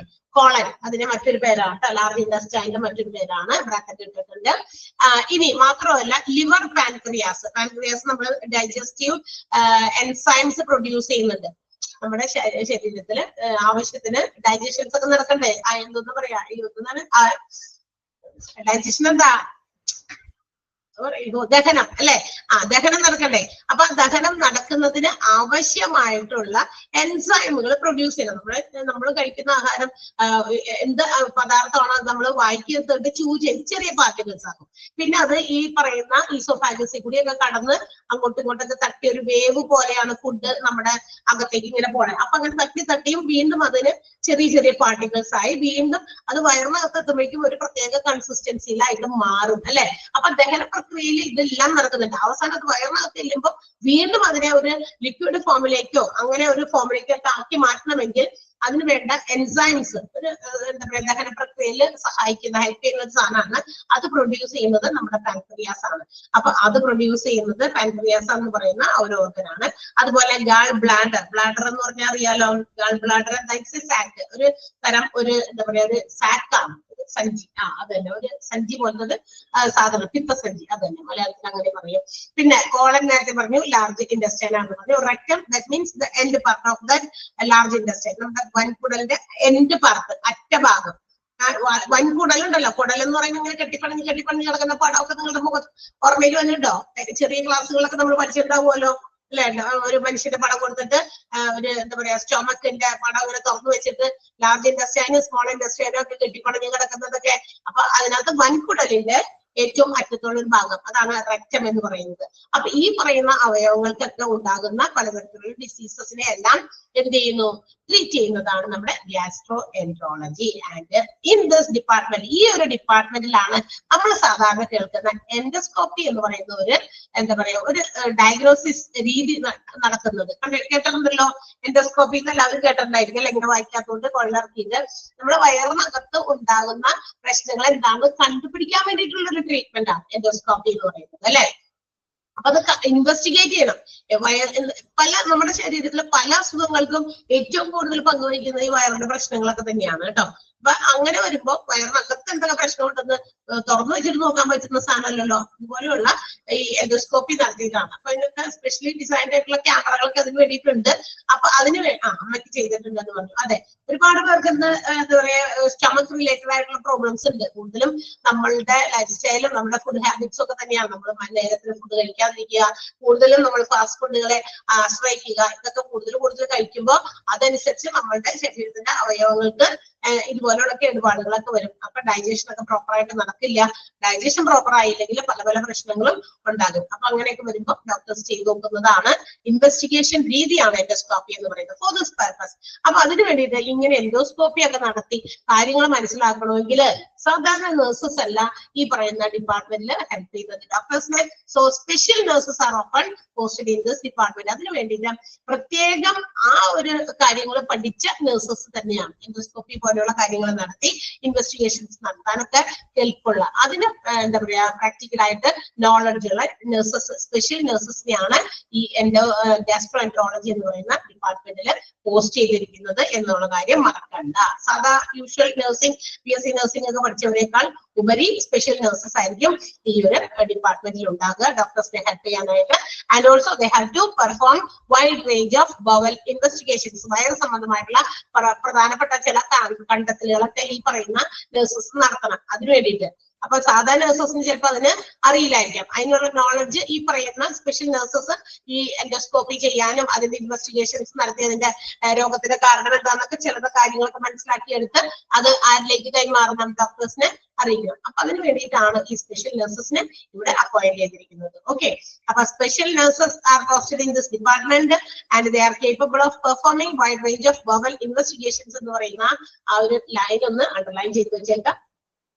ഓക്കെ, ഇനി ട്രീറ്റ്മെന്റ് എന്തൊക്കെ സാധനങ്ങൾക്കാ കൊടുക്കുക? Oesophagus, stomach, small intestine, large intestine, colon, liver, pancreas, gall bladder, rectum എന്നൊക്കെ പറയുന്നത് അതൊന്ന് അണ്ടർലൈൻ ചെയ്തേക്കാം കേട്ടോ. ഇനി ഞാൻ പറയാം, നിങ്ങൾ അതൊന്ന് വേഗം എഴുതിക്കോ. ഈസോഫാഗസ് പെട്ടെന്ന് എഴുതിക്കോ, 2 വരെ എഴുതിയാൽ മതി, എനിക്ക് വലിയ നിർബന്ധമില്ല, പിന്നീട് അറിയാൻ വേണ്ടിയിട്ടാണ്. ഈസോഫാഗസിന്റെ സ്പെല്ലിങ് ഇയിലാണ് തുടങ്ങുന്നതെന്ന് വിചാരിക്കുന്നത്. ഓ ഉണ്ട് അവിടെ, സൈലന്റ് ആണ്. ഈസോഫാഗസ് അണ്ടർലൈൻ എഴുതിയിട്ട് ഒരു ഹൈഫൻ ഇടുക. Long tube, that long tube, TUBE, long tube that carries food, that carries food from throat to stomach, from throat to stomach. തൊണ്ടയിൽ നിന്ന് ആഹാര പദാർത്ഥങ്ങളെ സ്റ്റൊമക്കിലേക്ക് എത്തിക്കുന്ന ലോങ് ട്യൂബ് ആണ് ഈസോഫാഗസ്. Got it? മനസ്സിലായോ? എഴുതിയോ? എഴുതാൻ പറ്റുന്നുണ്ടോ? Hello hello. യെസ്, ഒന്നുകൂടി പറയണം. Long tube that carries, long tube that carries food from throat to stomach. Small intestine, large intestine ഒന്നും പറയേണ്ട ആവശ്യമില്ല, വൻകുടൽ ചെറുകുടലാണ്. അടുത്തത് ലിവർ പാൻക്രിയാസ് ഒന്ന് എഴുതി വെച്ചേക്കാം. ലിവർ പാൻക്രിയാസ്, ലിവർ പാൻക്രിയാസ് ഒരു ഹൈഫനൊക്കെ എഴുതാം. Produce digestive enzymes, digestive, DIGESTIVE, digestive enzymes which break down ഈ എൻസൈം ദഹന പ്രക്രിയയിൽ സഹായിക്കുന്ന എൻസൈമുകളാണ് പ്രൊഡ്യൂസ് ചെയ്യുന്നത് നമ്മുടെ ലിവർ പാൻക്രിയാസ്. ഇതിനു വേണ്ടിയിട്ടാണ് to break down, which break down fats, carbohydrates, proteins, etc. Fat, carbohydrates, protein etcetera. നമ്മൾ കഴിക്കുന്ന ആഹാരത്തിൽ ഉണ്ടാകുന്ന ഫാറ്റ്, കൊഴുപ്പ്, അതുപോലെ തന്നെ കാർബോഹൈഡ്രേറ്റ്, പ്രോട്ടീനെ ഒക്കെ ബ്രേക്ക് ഡൗൺ ചെയ്ത്, അതായത് വിഘടിപ്പിച്ച് എന്താ പറയാ അതിനൊക്കെ വേണ്ടിയിട്ട് സഹായിക്കുന്ന എൻസൈം ആണ് നമ്മുടെ ലിവർ പാൻക്രിയാസ് പ്രൊഡ്യൂസ് ചെയ്യുന്നത്. Okay, fat, carbohydrates, proteins etcetera. ഒന്നുകൂടി പറയണോ? എഴുതിക്കോൾട്ടാ. Liver pancreas produce enzymes that, enzyme spelling അറിയാത്താണോ? ENZYMES, ENZYMES, enzymes that breaks down fat, comma carbohydrates, comma protein, etc.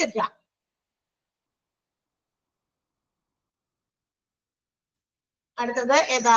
Gall bladder ഒരു സാക്ക് ആണ്. ഒരു ഹൈബ്രിഡ് സാക്ക് എന്ന് എഴുതി വെച്ചാൽ SAC, പിത്തസഞ്ചി. മലയാളത്തിൽ എഴുതണമെങ്കിൽ എഴുതിയാൽ മതി. ഓക്കെ, അടുത്തത് റെക്ടം, RECTUM, റെക്ടം. ഒരു ഹൈഫൻ ഇട്ടിട്ട് എഴുതാം. End part of large intestine, end part of large intestine, വൻകുടലിന്റെ അറ്റത്തുള്ള ഭാഗമാണ് end part of large intestine.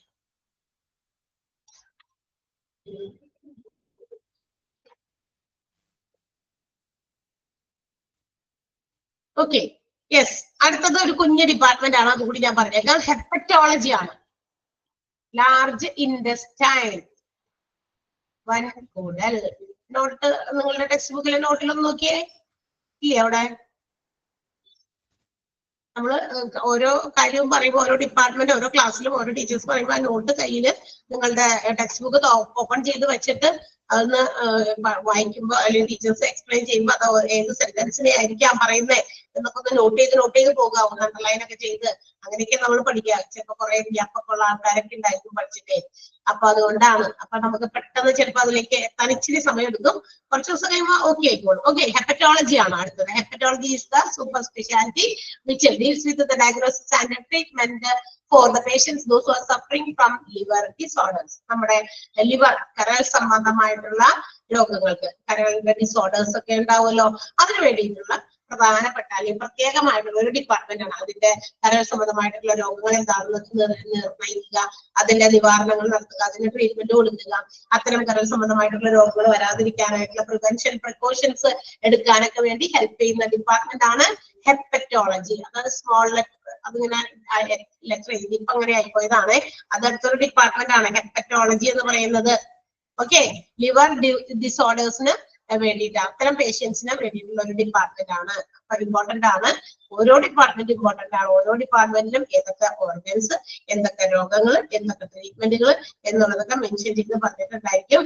Just ഇതൊക്കെ നമ്മളൊന്ന് അറിയണം, എന്നാലേ നമുക്ക് എന്താ പറയാ ഈ പറയുന്ന ഹോസ്പിറ്റലിനെ മൊത്തത്തിലൊന്ന് അഡ്മിനിസ്റ്റർ ചെയ്യാൻ പറ്റുള്ളൂ, ഹോസ്പിറ്റൽ അഡ്മിനിസ്ട്രേറ്റർ ആയി കഴിഞ്ഞാൽ. ഓക്കെ, അപ്പൊ ക്ലിയർ ആയോ? നമ്മൾ ഇന്ന് എത്ര ഡിപ്പാർട്ട്മെന്റ് പഠിച്ചത്? വളരെ കുറച്ച് ഡിപ്പാർട്ട്മെന്റ് പറഞ്ഞിട്ടുള്ളൂ കേട്ടോ. കുറച്ചൊക്കെ ഉണ്ടായുള്ളൂ ഇന്ന് പഠിച്ച ഡിപ്പാർട്ട്മെന്റ്. എൻഡോക്രൈനോളജി, ജെറിയാട്രിക്സ്, എൽഡർലി പീപ്പിളിന് വേണ്ടിയിട്ടുള്ളത്, ജനറൽ മെഡിസിൻ അഡൽട്സിന് വേണ്ടിയിട്ടുള്ളത്, പിന്നെ ഗ്യാസ്ട്രോ എൻട്രോളജി അല്ലെ, പിന്നെ ഏറ്റവും കുഞ്ഞു ഒരു ഡിപ്പാർട്ട്മെന്റ് ഹെപ്പറ്റോളജി. ഇത്രയും ഡിപ്പാർട്ട്മെന്റേ പറഞ്ഞിട്ടുള്ളൂ, കുറച്ച് എടുത്തിട്ടുള്ളൂ, കുറേ ഒന്നും എടുത്തിട്ടില്ല. നന്നായിട്ട് വായിച്ചു നോക്കുക. അടുത്ത ദിവസം മുതൽ ഞാൻ തുടക്കമൊന്നും വീണ്ടും പറയില്ല. ബിഗിനിങ് സ്റ്റേജസ് ആയതുകൊണ്ടും മാത്രമല്ല കുറെ പേര് ജോയിൻ ചെയ്ത സമയത്ത് അവിടെ ഇല്ലാതിരുന്നത് കൊണ്ടും മാത്രമാണ് ഞാനൊന്ന് ബിഗിനിങ്ങിൽ നിന്ന് പിന്നെ കുറച്ച് ഒരു ആഴ്ച ഗ്യാപ്പ് കൂടി ഉള്ളതുകൊണ്ട്